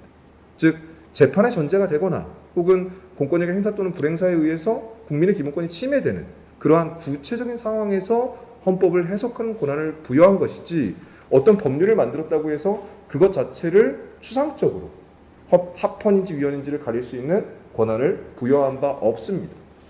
하지만 2004년 결정은 재판이 전제되어지도 않았고 따라서 당시에 이제 헌법재판소법 68조 1항의 헌법 소원, 즉 헌법 소원의 방법으로 헌법재판소에 간 것인데 헌법재판소는 그것을 관습헌법의 논리만으로도 위헌 결정을 내릴 수 없었기에 국민투표권을 침해했다라고 하는 논리로 위헌 결정을 내립니다.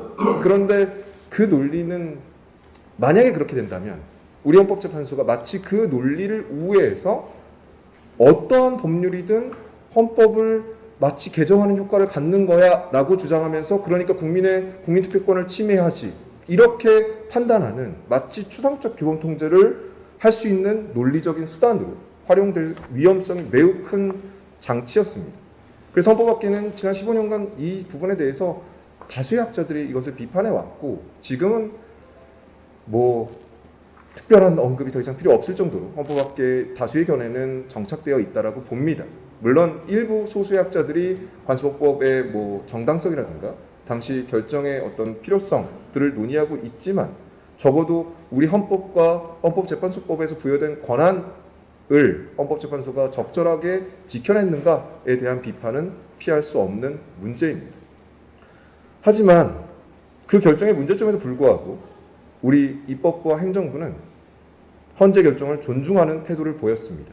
그리고 이를 통해서 우리나라의 법치국가로서의 수준은 한층 더 높아졌다고 평가할 수 있습니다. 즉 하나의 헌법기관이 자신의 권한을 넘어서는 행위를 했다 할 때 그것을 어떻게 우리 다른 헌법기관들이 조율해 갈 것인가에 대해서 여러 가지 경론도 있었지만 우리 당시의 대한민국의 입법부와 행정부는 가능한 헌재의 결정을 존중하는 태도를 통해서 법치국가의 질서를 지켜냈다라고 할 수 있습니다. 그러나 문제는 그 존중이 지나친 사법 의존으로 이어져 민주적 의견 수렴과 대기관의 활동 자체에 대한 사법의 우위나 통제를 수인한 것까지 나아가는 것은 바람직하지 않습니다. 헌법재판소는 국회를 가르치는 선생님이 될 수가 없습니다. 국회가 어떤 법률을 만들고 그것을 헌법재판소의 검사를 받는 그러한 방식으로 이해하는 태도들은 저는 그야말로 민주주의와 대한민국 헌법에 대한 이해에 어떤 부족함이 있는 것 아닌가라는 생각이 듭니다. 그런데 일부 언론이나 학계에서는 이 문제가 헌법재판소에서 한번 오답이다라고 하는 평가를 받았다는 이유로 더 이상 논의하지도 말아야 한다라고 주장하고 있습니다. 저는 그러한 접근보다는 지금 이 시점의 대한민국의 국토균형 발전과 우리 국민들의 인간다운 삶을 살 수 있는 균형 있는 경제의 성장을 위해서 필요한 정책이 무엇인가를 계속 고민해야 하는 것이고, 거기에 앞서 제시된 바처럼 현재 상당 부분 불완전하게 완성되었던 행정수도를 완성하고 국토균형 발전을 위한 적극적인 노력을 해나갈 필요가 있습니다. 그 다음 보시면 행정수도 완성만으로 국토 불균형을 해소하고 국민 경제의 균형 있는 성장을 도모할 수는 없습니다. 따라서 반드시 지역의 동반 성장을 위한 정책이 함께 고려되어야 하며, 발표문에서 제시하고 있는 동반 성장 협약, 자원 이용 부담금제 등은 깊이 있게 고려해 볼 사안이라고 할 수 있습니다. 특히 이미 현실적으로 존재하는 지역 간 격차를 도외시하고 지방 분권을 관철하는 것은 재정 자립도가 부족한 자치단체의 소멸을 더 촉진할 우려가 큽니다. 저 역시 오랜 기간 동안 민주주의를 연구하고 있는데, 그 민주주의의 사실은 정말 중요한 부분은 지방자치입니다. 그리고 지방 분권을 완성해내는 것인데, 항상 생겨나는 우려는 동일한 수준으로 지역의 격차를 인식하지 않고 지방 분권을 해냈을 때 오히려 지역 간의 격차가 더 커지는 것은 아닌가. 즉 재정이라고 하는 문제를 고려하지 않고 지방 분권만을 강행하는 것은 우리가 굉장히 조심스러울 필요가 있다라고 하는 것이고요. 따라서 지자체 사이의 상생과 협력을 위한 다양한 정책적 시도가 동반 성장을 위한 국토균형 발전의 중심 축이 되어야 한다고 생각합니다. 또한 민주주의는 공동체 구성원이 함께 국가 예산을 결정해가는 정치 체제입니다. 그러나 그 구성원의 격차가 지나치게 벌어져 서로 공유하는 가치를 상실할 때 민주주의는 위기에 빠집니다. 저희가 함께 어떤 의견을 모으기 위해서는 최소한 공유하고 있는 가치들이 있어야 합니다. 그런데 대한민국의 빈부의 격차, 혹은 지역 간의 격차, 세대 간의 갈등, 이런 것들은 공유하는 가치들을 점점 상실하게 만들고 있습니다. 그것은 다른 의미에서는 민주주의의 위기를 초래한다라고 할 수 있습니다. 그래서 국토의 균형 발전은 단순히 경제적인 측면뿐만 아니라 동시에 민주주의의 관점에서도 반드시 깊게 고민해야 될 사안이다. 그 중요성을 인식할 필요가 있습니다. 끝으로 행정수도 완성을 위한 여정에서 제기될 헌법적 문제를 단칼에 해결하는 해법은 없습니다. 특별법, 중요정책 국민투표, 헌법 개정 등 다양한 법적 근거 설정 방식에 관한 논의가 이루어지고 있지만, 각각의 방법은 서로 다른 모습일지라도 일정한 정치적 논란과 공방을 내포하고 있습니다. 지금 일부에서 학자들 간에는 아예 아무런 법률적인 근거가 필요 없다, 이미. 왜냐하면 헌법재판소에 어떤 결정에 모순이 있기 때문에 라고 주장하는 에서부터 시작해서 새로운 특별법을 만들자, 혹은 헌법 제72조의 중요정책 국민투표를 통해서 거친 이후의 법률을 제정하자, 혹은 헌법 개정을 통해서 하자라는 방식까지 굉장히 다양한 선택지들이 제시됩니다. 이 선택지들 하나하나에는 존재하는 여러 가지 헌법적인 논리와 쟁점이 있습니다. 하지만 거기에서 묘수를 찾고자 하는 선택은 저는 그렇게 합리적인 선택이라고 생각하지 않습니다. 저는 여기에서 필요한 것은 법적인 묘수를 고안해내는 것이 아니라 동반성장을 위한 국토 균형 발전의 당위성과 행정수도 완성의 가치를 국민이 공유할 수 있도록 하는 것이 가장 중요한 전제라고 생각합니다. 그래서 오늘 이렇게 지역별로 순회하는 토론회 굉장히 중요한 자리이고, 저는 앞으로 이제 민주당에서 이러한 토론회들이 정말로 이런 지역적인 의견도 모으고 세대 간의 의견들을 모으는 그런 토론회들도 계속해가서 우리가 이 행정수도 완성의 가치를 공동체 함께 공유한다면 다른 헌법적인 절차와 쟁점들은 우리가 충분히 해소해 갈 수 있다고 생각합니다. 네, 제 토론은 오늘 여기까지 하도록 하겠습니다. 감사합니다. 이수택 교수님의 말씀, 2004년도 헌법재판소의 결정의 무리함과 그리고 국회의 책무성에 대해서 강조해 주신 것 같습니다. 진심으로 감사드리고요. 다음에는 이창규 토론사께서 토론하시는데, 행정중심 복합도시 건설청 기획조정관, 네, 참 기쁜 주제가 좋으신 거죠? 네, 한 7분 정도 그렇게 토론해 주시면 되겠습니다. 저는 오늘 행정중심 복합도시와 관련돼서 좀 말씀을 드리고자 합니다. 저희는 줄여서 행복도시라고 얘기를 하는데요. 엄밀하게 얘기하면은 행복도시는 행정구역상의 명칭은 아니고요. 세종특별자치시 내에 전체 세종시 면적의 6분의 1 면적으로 위치하고 있고 각종 중앙행정기관들이 위치하고 있으면 또 행정수도 이전이 논의가 되고 있는데 그 행정수도 이전 대상지가 바로 행복도시가 되겠습니다. 제가 봤을 때는 행복도시야말로 그간 정부가 추진해온 그런 국토균형발전 정책의 가장 핵심적인 그런 정책 중에 하나라고 생각을 하고 있고요. 그 다음에 그동안 행복도시 같은 경우는 저희가 통계를 뽑아보니까 수도권으로부터 약 올해 6월 현재 한 5만 7천 명 정도가 유입이 됐습니다. 그리고 국토 전반의 그 균형 발전에 이바지하는 등 성과가 분명히 있었습니다. 근데 또 엄밀하게 얘기를 해보면은 세종시가 위치하고 있는 그런 지리적 상황을 봤을 때 충남, 충북, 대전 여러 가지 자치단체가 있습니다만은 그 안에서도 또 균형 발전에 대한 문제가 나오는 등 또 여러 가지 고려해야 될 부분들이 굉장히 많습니다.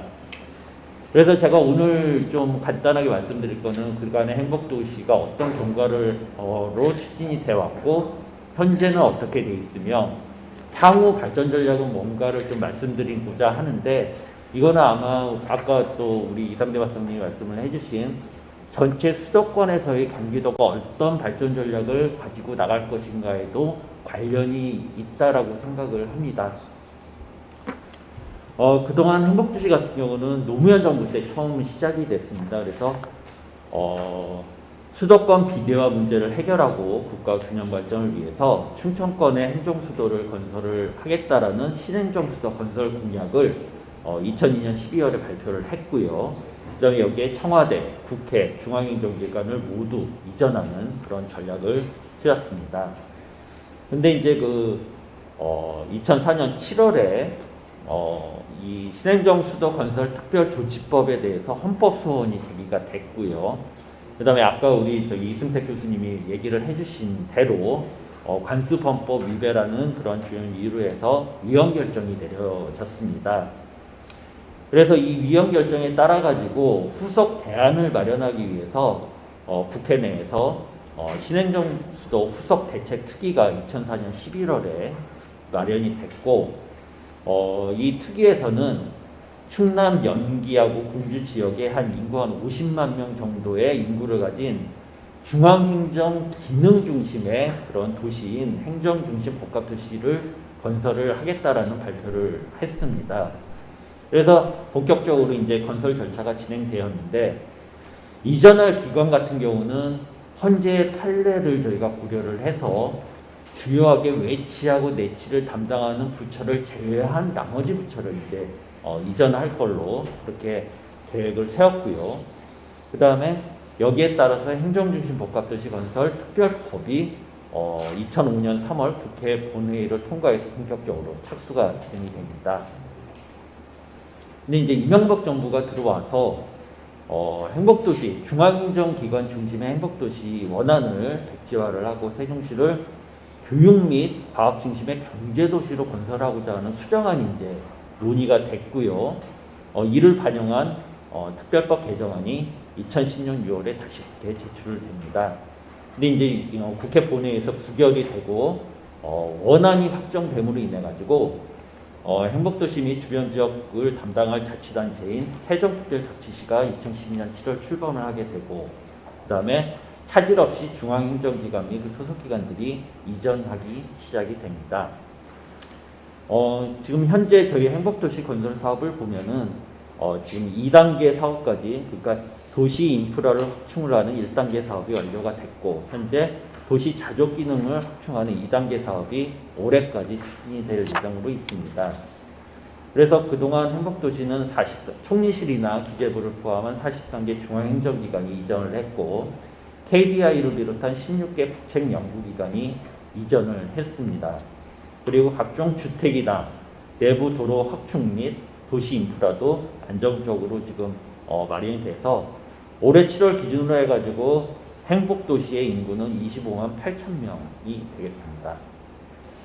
그리고 중앙행정기관 이전뿐만 아니라 저희가 도시성장 동력 확보 노력을 계속 거행을 해왔는데 네이버 제2데이터센터 및 을 비롯한 300개 이상의 기업, 그다음에 카이스트 충남대 등 6개 국내 대학 유치라는 성과도 저희가 거둔 바 있습니다.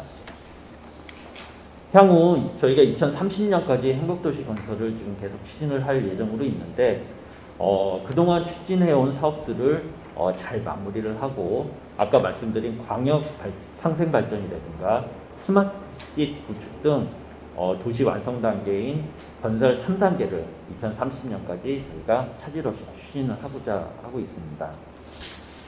근데 저희가 이제 발전 전략을 추진함에 있어가지고 중요하게 고려해야 될 이유는 뭐냐면은 저희 행복도시는 계속 성장을 하고 있습니다. 그러나 인근 지역에서는 인구도 흡수되고 또 인근 지역의 발전 전략이 이제 지금 구체적으로 마련이 안 되니까 좀 우려를 표명하는 그런 목소리도 있습니다. 아까 이상재 박사님이 이제 발표를 해주셨는데 세종시 같은 경우는 행정 읍면동이 조치원 같은 읍이 하나가 있고요. 9개 동이 있습니다. 근데 이 중에 9개 동이 다 행복도시 내에 있고요. 그리고 행복도시 내에 있는 9개 동만 인구가 증가하고 나머지 지역들은 다 인구가 감소되는 그런, 그러니까 세종시 내에서도 불균형이 발생하는 그런 좀 문제점이 있고요. 그래서 저희가 주변 지역과의 좀 모범적인 협력 관계를 구축을 하고 그다음에 행복도시권 광역 상생발전 방안을 저희가 좀 마련을 하고 있습니다. 그래서 충청권 4개 시도, 그러니까 대전, 세종, 충남부가 공동으로 2040년까지 행복도시권을 어떻게 잘 개발할 것인가에 대한 광역도시 계획안을 저희가 수립을 하고 있고요. 협의체도 저희가 운영을 하고 있습니다. 또한 구체적인 그 협력사업 성과를 위해서 산업과학이라든가 문화관광 등 4개 분야의 그 중점 협력사업을 선정해서 저희가 방안들을 마련을 하고 있는데요. 예를 들어 대표적으로 이제 관광 분야를 보면은 ICT 기반으로 충청권 통합 관광을 위한 프로그램을 마련하고 센터를 저희가 만들어서 보다 충청권이 가지고 있는 관광 자원을 같이 공유하고 활용하는 그런 전략도 저희가 마련을 하고 있습니다. 또한 산업이나 광역교통망도 저희가 행복도시뿐만 아니라 인근 충남북 그다음에 대전까지 교통체계를 연결을 해가지고 보다 접근이 쉽고 그다음에 서로 광역적으로 발전할 수 있는 그런 추진 전략도 차질 없이 저희가 마련을 하고 있습니다. 그래서 저희가 이제 좀 마무리를 하게 되면 행정수도 이전 논의가 지금 되고 있습니다만은 이걸로 인해 가지고 수도권이 더 발전할 수 있는 저희 중요한 계기가 지금 되고 있다라고 생각을 합니다. 예를 들어 수도권 같은 경우는 과밀화로 인한 삶의 질이 저하된 상태인데 보다 수도권에 계신 주민들을 위해서는 질적 풍요를 도모할 수 있는 계기가 될 수 있고요. 그 다음에 소멸위기에 처한 지방에는 또 경제적으로 발전할 수 있는 요인이 분명히 될 수 있을 거라고 생각을 합니다. 그래서 저희 행복도시 같은 경우는 앞으로도 지금까지 해왔던 행복도시 그 건설과 관련된 것을 차질 없이 하면서 행복도시 자체적으로도 균형발전 전략을 차질 없이 이행을 하도록 하겠습니다. 그래서 이러한 선도적인 광역 상생 모델을 저희가 만들겠고요. 경기도도 앞으로 수도권과 어울러져서 국가 균형 발전을 위한 전략을 차질 없이 이행하고 더욱더 발전하시기를 저희 기원합니다. 네, 이상 간단하게 보고를 마치겠습니다. 네. 감사합니다. 네, 이창규 조정관님의 기획조정관님의 말씀 잘 들었고요. 예, 수도권 모든 국민에게 진짜 풍요를 나눠주신다고 했는데, 네, 그럼 꼭 그렇게 되기를 바라겠습니다. 다음은 우리 정강사업 토론자신데요. 사실은 도시재생과 관련한 전문가신데, 이 행정수도 이전과 관련돼서 행정수도가 이전하고 나면은 남아있는 도시에 대한 문제점들도 꽤 나오리라고 봐져요. 그런 것들 포함해서 한 7분 정도 토론해 주시면 고맙겠습니다. 네. 방금 소개받은 고양시 도시인권센터 전망센터장이고요. 문정복 의원께서 이제 말씀을 해주셨지만 사실 도시재생이라는 게 이렇게 이종 부장님도 전 부장님 계시지만 이게 좀 종합예술 같거든요. 그러니까 재생 위에 재건이 있고 도시 전반을 좀 다루기 때문에 그런 차원에서 좀 말씀을 드릴 수 있을 것 같고요. 제가 이 발제 자료가 있고요. 조금 좀 달라져가지고 끼워넣기를 제가 한번 해주셨어요. 약간 다를 수 있으니까 제가 끼워넣기 해드린 이 자료를 같이 봐주시면 도움이 될 것 같습니다. 저도 여기 좀 써놨는데 이게 지금 현재 문재인 대통령 정부뿐만 아니라 김대중 대통령 정부부터 박근혜 대통령 정부까지 사실 큰 청사진은요 저희가 갖고 있었어요. 그러니까 국가 균형 발전이라는 청사진은 상당히 공감대가 있었던 거고 여기서 여당 야당 간의 좀 약간 차이는 결국 세종시 수도 이전에 대한 것들이 굉장히 민감했던 거거든요. 그래서 저는 이렇게 생각합니다. 문정복 의원님께서 전화가 왔을 때 굉장히 좀 이슈가 되고 찬반이 있고 왜냐하면 제가 한 15년 전에 박사학위 공부할 때도 저희 지도 교수님은 이걸 반대하는 분이셨어요. 하도 반대가 심하셔가지고 저서에까지 써놓으셨어요. 그런 이제 제자가 다 반대 얘기 좀 하는 거죠. 근데 이제는 이게 정치적 학문적으로 대결 구도가 아니라 굉장히 흥미롭고 관심을 가져야 될 주제인 겁니다. 사실은요. 그런 측면에서 이런 것도 만들어 주시는 게 좀 재밌었고 저는 학자로서 재밌었고 또 시흥 시민으로서 의원님께서 이런 것들 한다는 게 좀 재밌었습니다.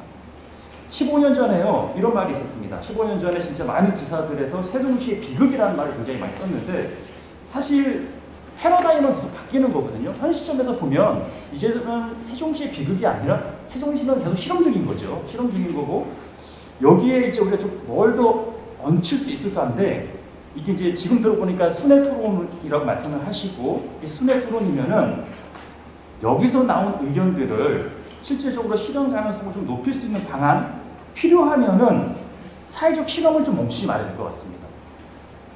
이게요 입장이 항상 바뀌는데 사회적 실험이라는 게 여당이냐 야당이냐에 따라서 서로 많이 공격을 하더라고요. 그런데 굉장히 정말 이건 국가의 중요한 사안이잖아요. 이런 부분들은 여야 갈릴 거 없이 여기서 나온 의견들을 필요하면은 바로 실현 가능한 것들은 좀 바로 실현 가능하게 옮기고 그다음에 더 실험이 필요한 것들은 사회적 실험에 대한 투자가 좀 필요하다는 생각이 좀 들고 있고요.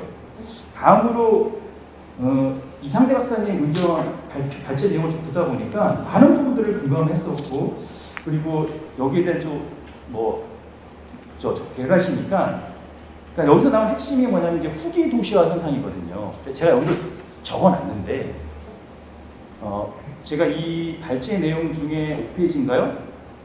국가 균형 발전에 대한 좋은 점과 아쉬운 점을 나눠 표로 좀 만들어놨습니다. 왜 그러냐면 우리가 이런 이슈를 좀 제대로 추진하기 위해서는 반대 의견을 먼저 우리가 좀 충분히 이해하는 게 중요한 건데 반대 의견 중에 핵심이 뭐냐면 후기 도시화 현상으로 접어들었고 2032년 사실은 지금 통계청의 데이터를 보면은요 2032년에 우리나라가 인구 정점을 찍고 그 다음부터 계속 감소하고 나오는데 이게 더 빨라졌어요.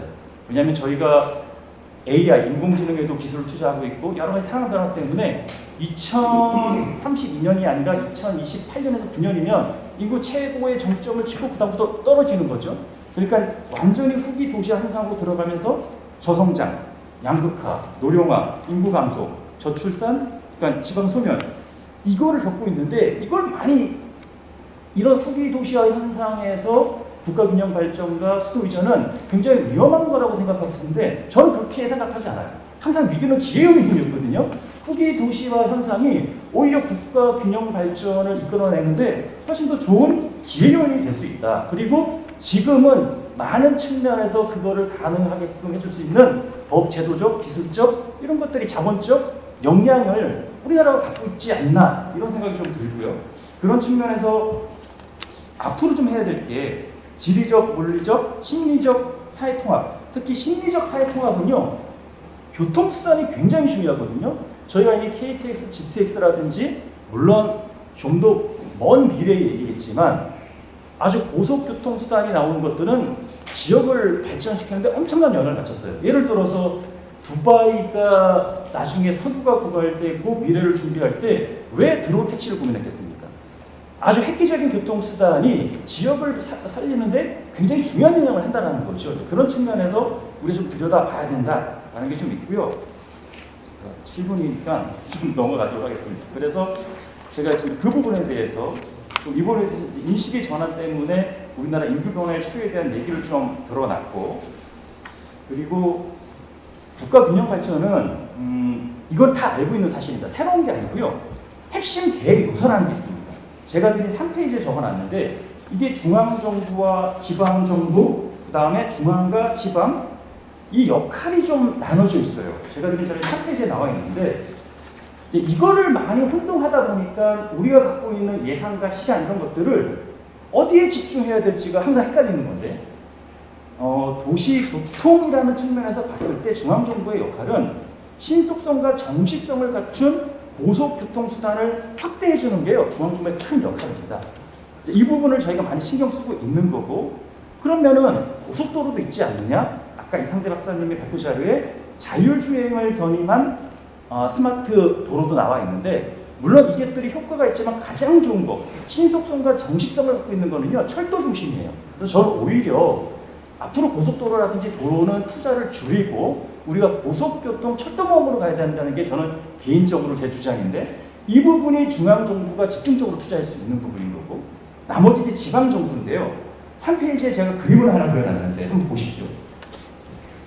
우리가 KTX가 처음 만들어졌을 때 어떤 문제를 겪었죠? KTX가 인구 이동을 좀 순조롭게 하고 이동성을 증진시켜가지고 국가 균형 발전을 각국을 이끌어가고 했는데 사실 그렇지가 않았었어요. 오히려 더 수도권으로 빨아들였는데 왜 그러냐면 지방의 특색 있는 정책, 차별화 있는 정책 없이 만들어지는 고속교통 수단은요, 투입할 수밖에 없습니다. 그러면 지방정부의 역할이 뭐냐면, 지방정부의 역할은 제가 여기서 말하고 있는 것처럼 지자체의 리더십과 역량이에요. 그 지역의 지자체장 정치인들이 얼마나 오랜 시간, 10년, 20년을 가지고 같은 철학과 가치를 가지고 정책을 밀고 나갈 수 있느냐, 굉장히 중요한 거고요. 저는 이게 가장 중요하다고 생각하고 있고, 두 번째로는 뭐냐면 모방할 수 없는 컨텐츠라는 거예요. 왜 거기를 내려가고 싶은데 그동안 너무 힘들었어. 3-4시간이 걸렸어. 드론을 타니까 30분 만에 가. KTX를 타니까 1시간 만에 가. 그리고 그 다음이 뭐냐면 우리가 역사적으로 계속해서 강점을 갖고 있는 도시, 빼어난 자연환경입니다. 여기는요, 사람이 몰려들 수밖에 없어요. 내가 어느 정도 진짜 30 후반대부터 40을 넘어서 어느 정도 내가 어떤 여유가 됐을 때 정말 빼어난 자연환경, 생태학적인 지속 가능성을 갖고 있는 도시로 가서 내가 살아야겠다. 이게 굉장히 인간의 열망이거든요. 이런 부분들. 다음에는 뭐냐면 창조적인 인적 자원인데 고급 인력을 육성하고 유인할 수 있는 역량이 굉장히 취약해요. 그러면 여기 한 가지 좀 짚고 넘어가자라는 거죠. 그동안 지방정부가 가져야 할 이런 역할이, 지방정부는 이게 필요하니까 중앙정부에 항상 기다리고 있었어요. 이게 필요하니까 당신들이 좀 지원을 해줘봐. 우리 안 돼. 틀린 말이 아닌데, 여기서 말하는 제가 말한 지방정부 역할은 사실은 지방정부가 스스로 자체적으로 노력을 해야 되는 부분입니다. 노력을 충분히 하다가 기대는 게 이제 중앙정부인데, 그 대표적인 정책이 사실은 현 정부 들어서 실시했던 도시재생 뉴딜 사업이에요. 도시재생 뉴딜 사업은 단순히 저층 노후 주거지를 정비하고 그냥 주민들의 공동체를 발굴하는 걸 끝나는 게 아니라 이거 자체가 매력적인 도시를 만드는 거거든요. 그래서 이런 부분으로 우리가 좀 약간 업그레이드가 필요한 거고, 다음으로 이제 뭐냐면 중앙정부하고 지방정부가 함께 노력해야 될 게 뭐냐면 일자리 부분입니다. 이거는요, 중앙정부도 어렵고 지방정부도 단독으로 어려워요. 여기서 상생적인 정책이 많이 나와야 되는 거고, 특히 어렵지 않습니까? 인구가 줄어들고 다양한 여건이 안 좋은데 이거를 바로 잡이라는 걸 바로 딱 보기가 어려운 겁니다.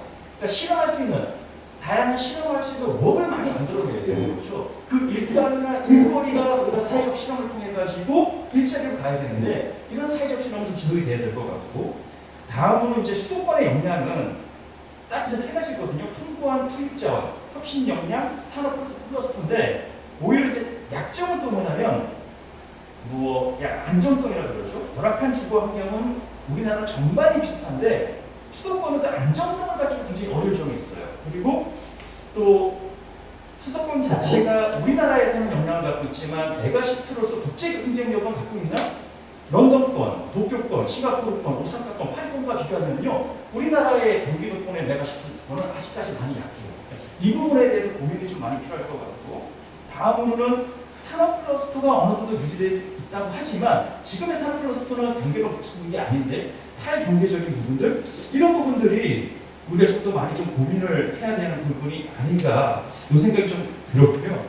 자, 그래서 제가 아까 말씀드렸던 도시 지속 가능성을 높이는 핵심 부분 세 가지는 경제적인 경영이나 그런 잠재 가능성을 갖고 있는 도시냐, 매력적인 장소성을 갖고 있느냐, 연결성 있고 시군 기초지자체의 리더십과 역량인데, 이런 부분들에 대해서 좀 고민을 많이 했으면 좋겠다라는 거. 그리고 현 정부의 국가균형 발전 정책의 공간 전략 중에 세 가지가 있지 않습니까? 도시군가 보면은 아까 매력 있게 되살리는 농산 어촌이 뭐냐면 농촌 365 생활권을 만들었는데, 이제 여기서는 제가 좀 자세히 말씀 못 드리지만 고민을 좀 해주셨으면 좋겠어요. 예전의 정부는요, 공간내가 너무 컸어요. 근데 현 정부 들어서는요, 굉장히 쪼개입니다. 5분 안에 일반 근린생활실로 갈 수 있는 거고 30분, 60분 막 이렇게 해요. 이런 부분들에 대해서는 공동체 중심으로 새로 시작하는 새로운 접근이기 때문에 너무 좋은데, 다만 이게 기존의 공간 단위랑 너무 차이가 난다는 거죠. 이런 부분들이 우리가 좀 고민했으면 좋겠고, 그리고 더 나아가서 도시적인 물질 사업에 대한 인식 개선도 이제는 필요하다. 단순하게 저층 노후지 정비가 아니고 골목상가 살리기가 아니고 진짜 잃어버린 도시의 매력을 총체적으로 창의적으로 높일 수 있는, 그걸 변화시킬 수 있는 사업이 재생사업이기 때문에 도시적인 물질 사업 2.0은 현 국가발전 정책의 살짝만 업그레이드하고 숟가락을 얹혀주면요, 더 매력적인 정책이 좀 될 수 있을 것 같고, 제가 계속해서 강조드리는 연결성 부분이죠. 연결성 부분을 우리가 좀, 이 연결성 부분은 이제 그 큰 촉매 작용이 되는 건데, 아까 말씀드린 고속철도 중심의 철도망인 거고, 제가 개인적인 입장에서는 앞으로의 고속도로는, 일반적인 고속도로는 보조수단을 좀 봐야 된다는 게 국가 국정 발전에 좀 좋은 영향을 미치지 않을까 싶습니다. 그 말씀을 좀 드리고요. 그래서 지금은 아쉬운 점보다는 국가 균형 발전을 논할 때 아쉬운 점보다는 좋은 점이 오히려 7대3이 아닌가, 더 많아지지 않았나 싶은 게 있고요. 그리고 계속해서 강조드리는 게 현 정부의 노력과 같이 찾는 게 뭐냐면 사람의 번영으로 시작하거든요. 사람의 번영을 가지고 그게 지역의 번영, 그리고 국가의 발전으로 간다는 거. 많은 사람들이 계속 고민을 했지만 현 정부의 특징은 그런 관점을 갖고 있다는 거죠. 그것을 좀 잘 살렸으면 좋겠고, 오히려 아쉬운 점은 뭐냐면요, 국가 균형 발전을 아직도 이제 후기 도시환경 때문에 반대하는 입장은 디테일밖에 남아있지 않아요. 큰 그림이 없고 디테일로 가다 보니까 불확실성이 더 커지는 거예요. 이런 부분들이 좀 아쉽다라는 거. 자, 마지막으로 이것만 말씀드릴게요. 시간상 아마 저 위원장이 빨리 끊으라고 치료를 주시는 것 같아요. 네, 빨리 끊어야 될 것 같은데, 마지막에 제가 그림상이 그겁니다. 아까 처음에 그려놨던 그림을 경기도권에서 또 분해를 시켜보면요, 경기 남부권, 북부권, 동서가 또 나눠지는데, 수도권, 메가시티의 강점인 투입자원과 혁신 역량 산업 클러스터는요, 사실 남부권에 많이 실려 있습니다. 이거를 분해시키면 이것들을 어떻게 북부, 동서로 나눌 건지, 이게 이제 GTS망이 있는 거고, SBRT가 있는 거고, 이런 부분들을 좀 잘 고민하고, 자, 지방권은 지금 좀 헷갈려요, 사실은. 우리가 분단 단위를 너무 짜게 나다 보니까 지방권이라고 얘기해야 되는지 지방도시라고 얘기해야 되는지 이게 굉장히 헷갈리는데, 지금은 한계가 될 것 같아요. 그래서 오히려 중앙정부는 지역 간의 격차를 좀 줄이기 위한 노력을 계속하고, 각 도시는 지방권이라는 것을 버리지 않고 큰 그림을 그리되 각 지방도시가 타 도시가 쉽게 따라오거나 모방할 수 없는 차별화 전략, 그거 가지고 특화 전략을 좀 만드는 게 국가균형 발전에서 좀 고민해야 될 게 아닌가 싶고, 여기까지 말씀드리도록 하겠습니다. 고맙습니다. 예, 감사합니다. 고마워서 우리 센터장님 열정적인 토론 감사하고요. 이제 마지막 토론자십니다. 국토교통부 정책보좌관 아마 실무를 많이 해보셨을 텐데 이제 그 행정수도 이전과 국가균형발전에 따른 정책에 대한 제언을 좀 해주시면 좋겠습니다. 예, 초대해 주셔서 감사하고요. 이성대 박사님 비롯해서 세 분의 토론자의 의견에 절대적인 공감을 표했습니다. 국가균형발전 정책이라는 건 실질적인 위기감 속에서 나왔다. 그 위기감이라는 게 지역의 쇠퇴요, 지방의 소멸에 대한 이 강박이다. 이렇게 저는 생각합니다. 역대 국가균형발전 정책들은 계속 이어져 왔습니다. 이에 우리 문재인 정부의 국가균형발전 정책의 핵심은 자치분권과 균형이 아닐까 이렇게 저는 생각을 합니다. 그리고 자치분권과 균형에서 제일 중요한 게 이것들이 성장 전략이라면서도 사회의 통합 전략으로서의 접근이었다고 봅니다. 그렇기 때문에 도시재생 위기 같은 정책도 혼용도시를 지향했던 것이고 혁신도시 2기도 실제적으로 지역의 포용성과 그다음에 압축성, 혁신성들을 지향했다고 생각합니다. 우리나라만 이러한 위기에 빠진 건 아닙니다. 전 세계로 위기에 빠졌고 대부분 나라들이 저성장, 그다음 고령화에 어려워하고 있습니다. 특히 코로나19 바이러스 때문에 이 언택트가 뉴노멀이 된 이 시대적 상황을 맞이하고 있습니다. 가까이 일본 같은 경우도 지방 창생 정책을 통해서 이런 문제를 풀어나가려고 하는데 쉽게 되지는 않습니다. 사실 성공한 사례를 찾아보기가 쉽지는 않습니다. 현실적으로. 그런 측면에서 저는 지금의 우리의 이 대한민국의 현실적 상이 확장의 사회가 아니라 수축되고 있는 사회가 아닐까 이렇게 생각합니다. 이 수축이라는 건 공간적으로도 새롭게 신도시를 개발하는 게 쉬운 문제가 아니고요. 그 다음에 인구도 감소하고 있고요. 당연히 일자리도 제조업 기반에서 플랫폼 기반으로 수축되고 있는 거죠. 저는 이러한 수축상의 가장 큰 특징은 양극화입니다. 이 양극화는 공간적 양극화와 사회 경제적 양극화가 나타나는데 이것들은 병행되고 있습니다. 오늘의 주제인 국가 균형 발전은 바로 이 양극화, 공간의 양극화와 사회 경제적 양극화를 균형 발전을 통해서 어떻게 해결해 갈 것인가에 대한 국가적 해법을 찾는 자리다 이렇게 저는 생각을 합니다. 그런 측면에서 저는 이 공간적 양극화를 풀기 위해서는 압축과 연결이라는 이성대 박사님도 그 취지로 말씀하셨고 앞에 세 분도 그 취지로 말씀하셨는데 압축과 연결이라는 큰 틀의 정책 방향을 제시할 수밖에 없다 생각을 합니다.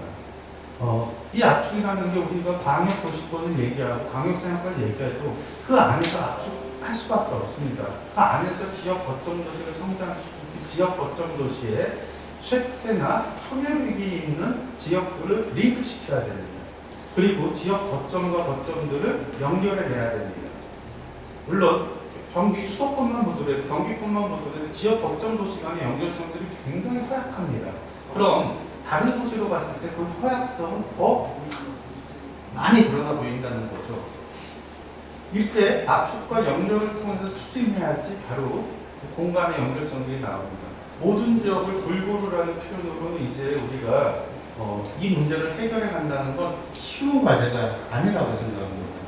그런 측면에서 저는 행정수도 문제를 다시 한번 언급하겠습니다.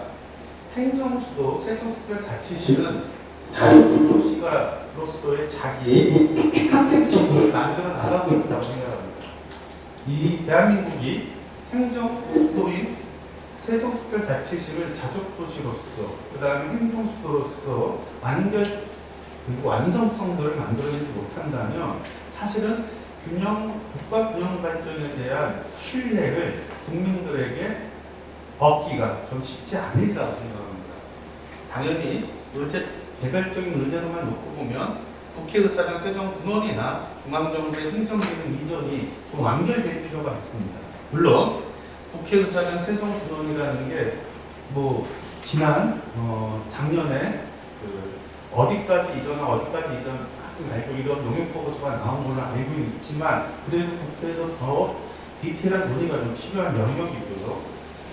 또한 대학교가 카이스트나 충남대나 등등이 이전했지만 사실은 그 이전 했던 그 규모와 범위가 되게 취약합니다. 저는 그런 측면에서 규모 있게 좀 대학이 이전해야 되지 않을까. 대학이 이전하지 못한다면 저는 세종시에 국립종합대로가 하나 있어야 되지 않느냐, 아니면 국립특수대로도 있어야 되지 않느냐, 이렇게 좀 생각을 합니다. 세 번째가 가족도시로서의 가장 자기 핵심 기능은 결국 기업들의 이전인데 이게 제일 취약합니다. 그리고 좀 조금 외면스러운 표현일 수도 있겠지만 세종시가 행정도시가 되다 보니까 안타깝게도 공무원 도시입니다. 저는 무슨 편하냐면 중앙정부 공무원들이 중앙부처 공무원들이 플레이를 올리는 비율이 더 높아질 거라고 생각합니다.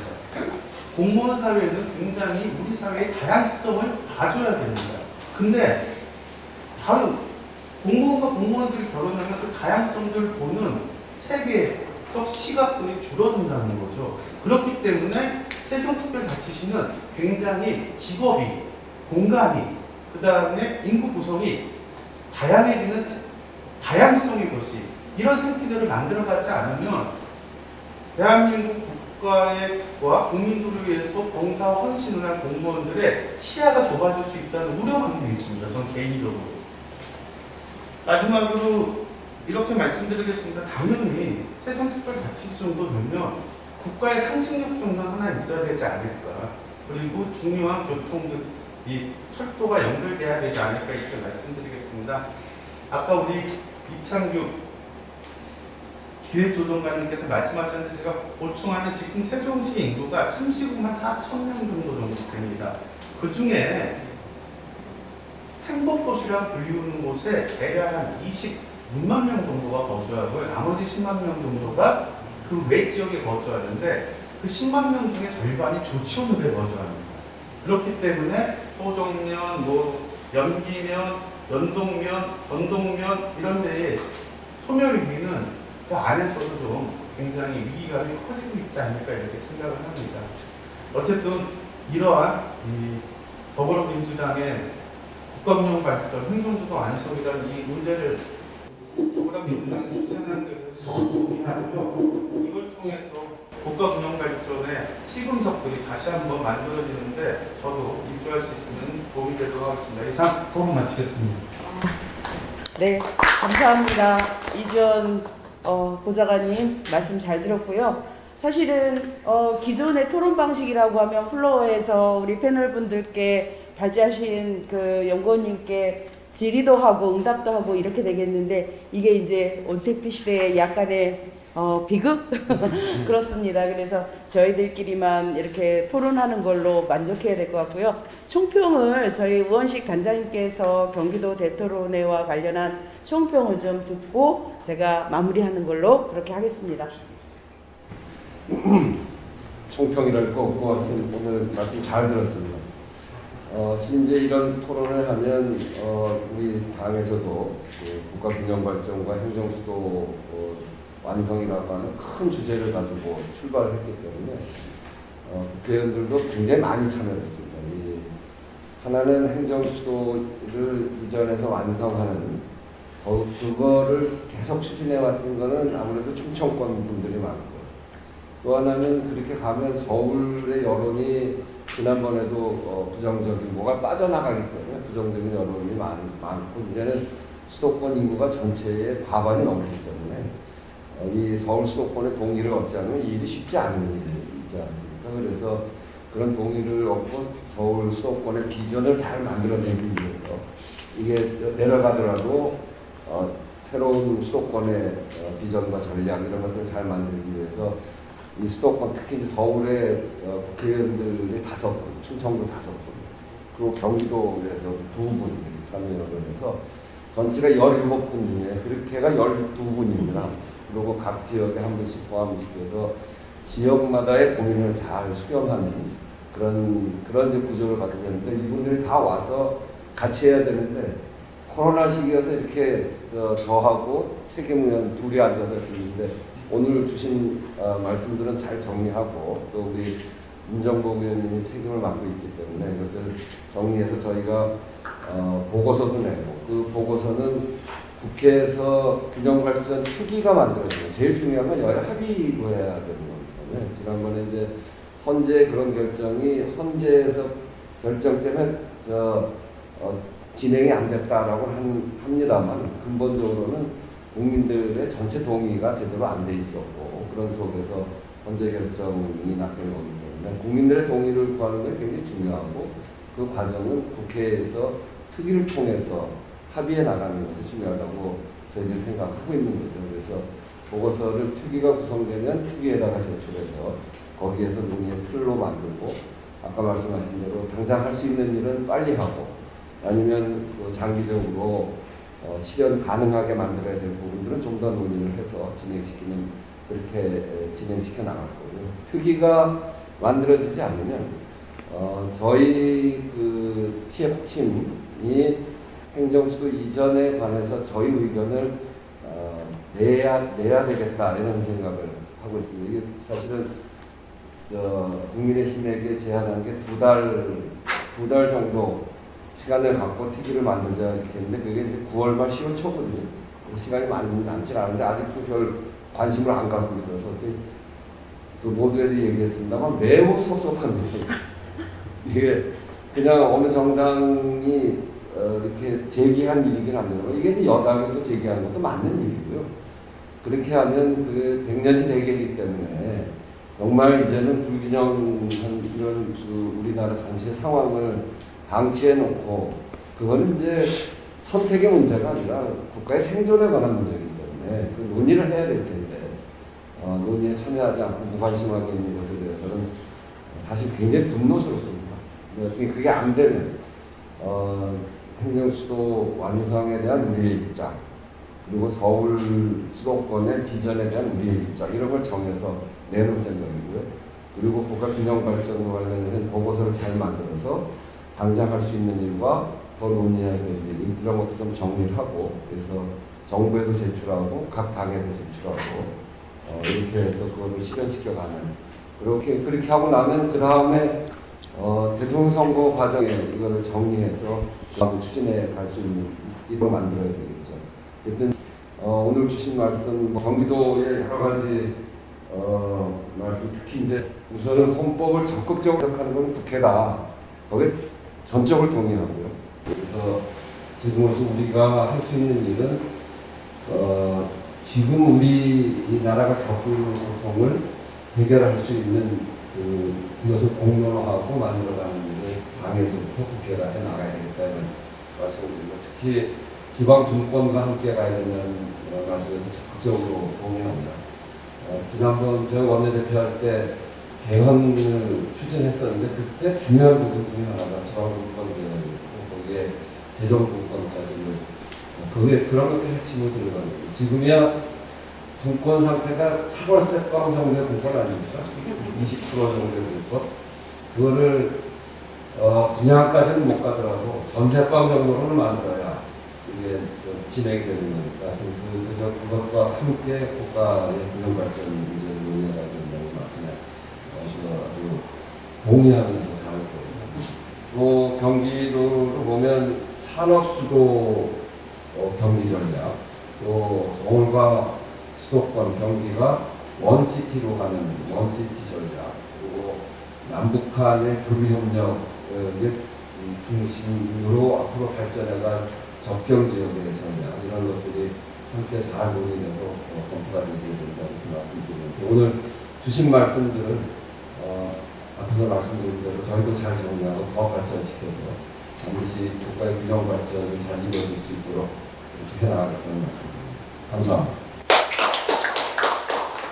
네, 귀한 말씀해 주신 TF 단장이신 의원실 단장님께 진심으로 감사드리고요. 참고로 말씀을 드리자면 제일 곤혹스러웠던 분이 사실 의원실 단장님이십니다. 왜냐하면 서울을 지역구로 가지고 계시기 때문에 행정수도를 이전한다라고 하는 이 말이 나오자마자 서울 시민들께서 갖고 계시는 약간의 그 두려움 이런 것들을 표출하셨거든요. 그렇지만 단장님께서는 서울시는 경제수도로서의 문화도시로서 문화수도의 면모를 늘 간직하고 그거에 대해서 초점을 좀 맞추고 전국을 다국화해서 균형 발전시키는 그런 미래 100년 우리 대한민국의 모습을 지금 그려나가야 된다는 아주 강력한 의지를 가지고 지금 추진 단장을 맡고 계십니다. 그런 우원식 단장님께 우리 국민 모두가 사실은 굉장히 힘드실 텐데 박수 한번 저희가 보내드리겠습니다. 저희 경기도는 아까 단장님께서 말씀하신 대로 우리 패널분들께서 말씀해 주신 대로 산업수도 그리고 원시티 전략 그리고 남북교류의 중심 도시로 거듭날 것을 저희가 꼭 견인해내도록 그렇게 하면서요. 국가균형발전 및 행정수도 이전 토론 경기도의 미래 대토론회를 마치도록 하겠습니다. 변태자 하신 이상대 연구원님 그리고 패널 선생님 여러분 진심으로 감사드립니다. 고맙습니다. 수고하셨습니다.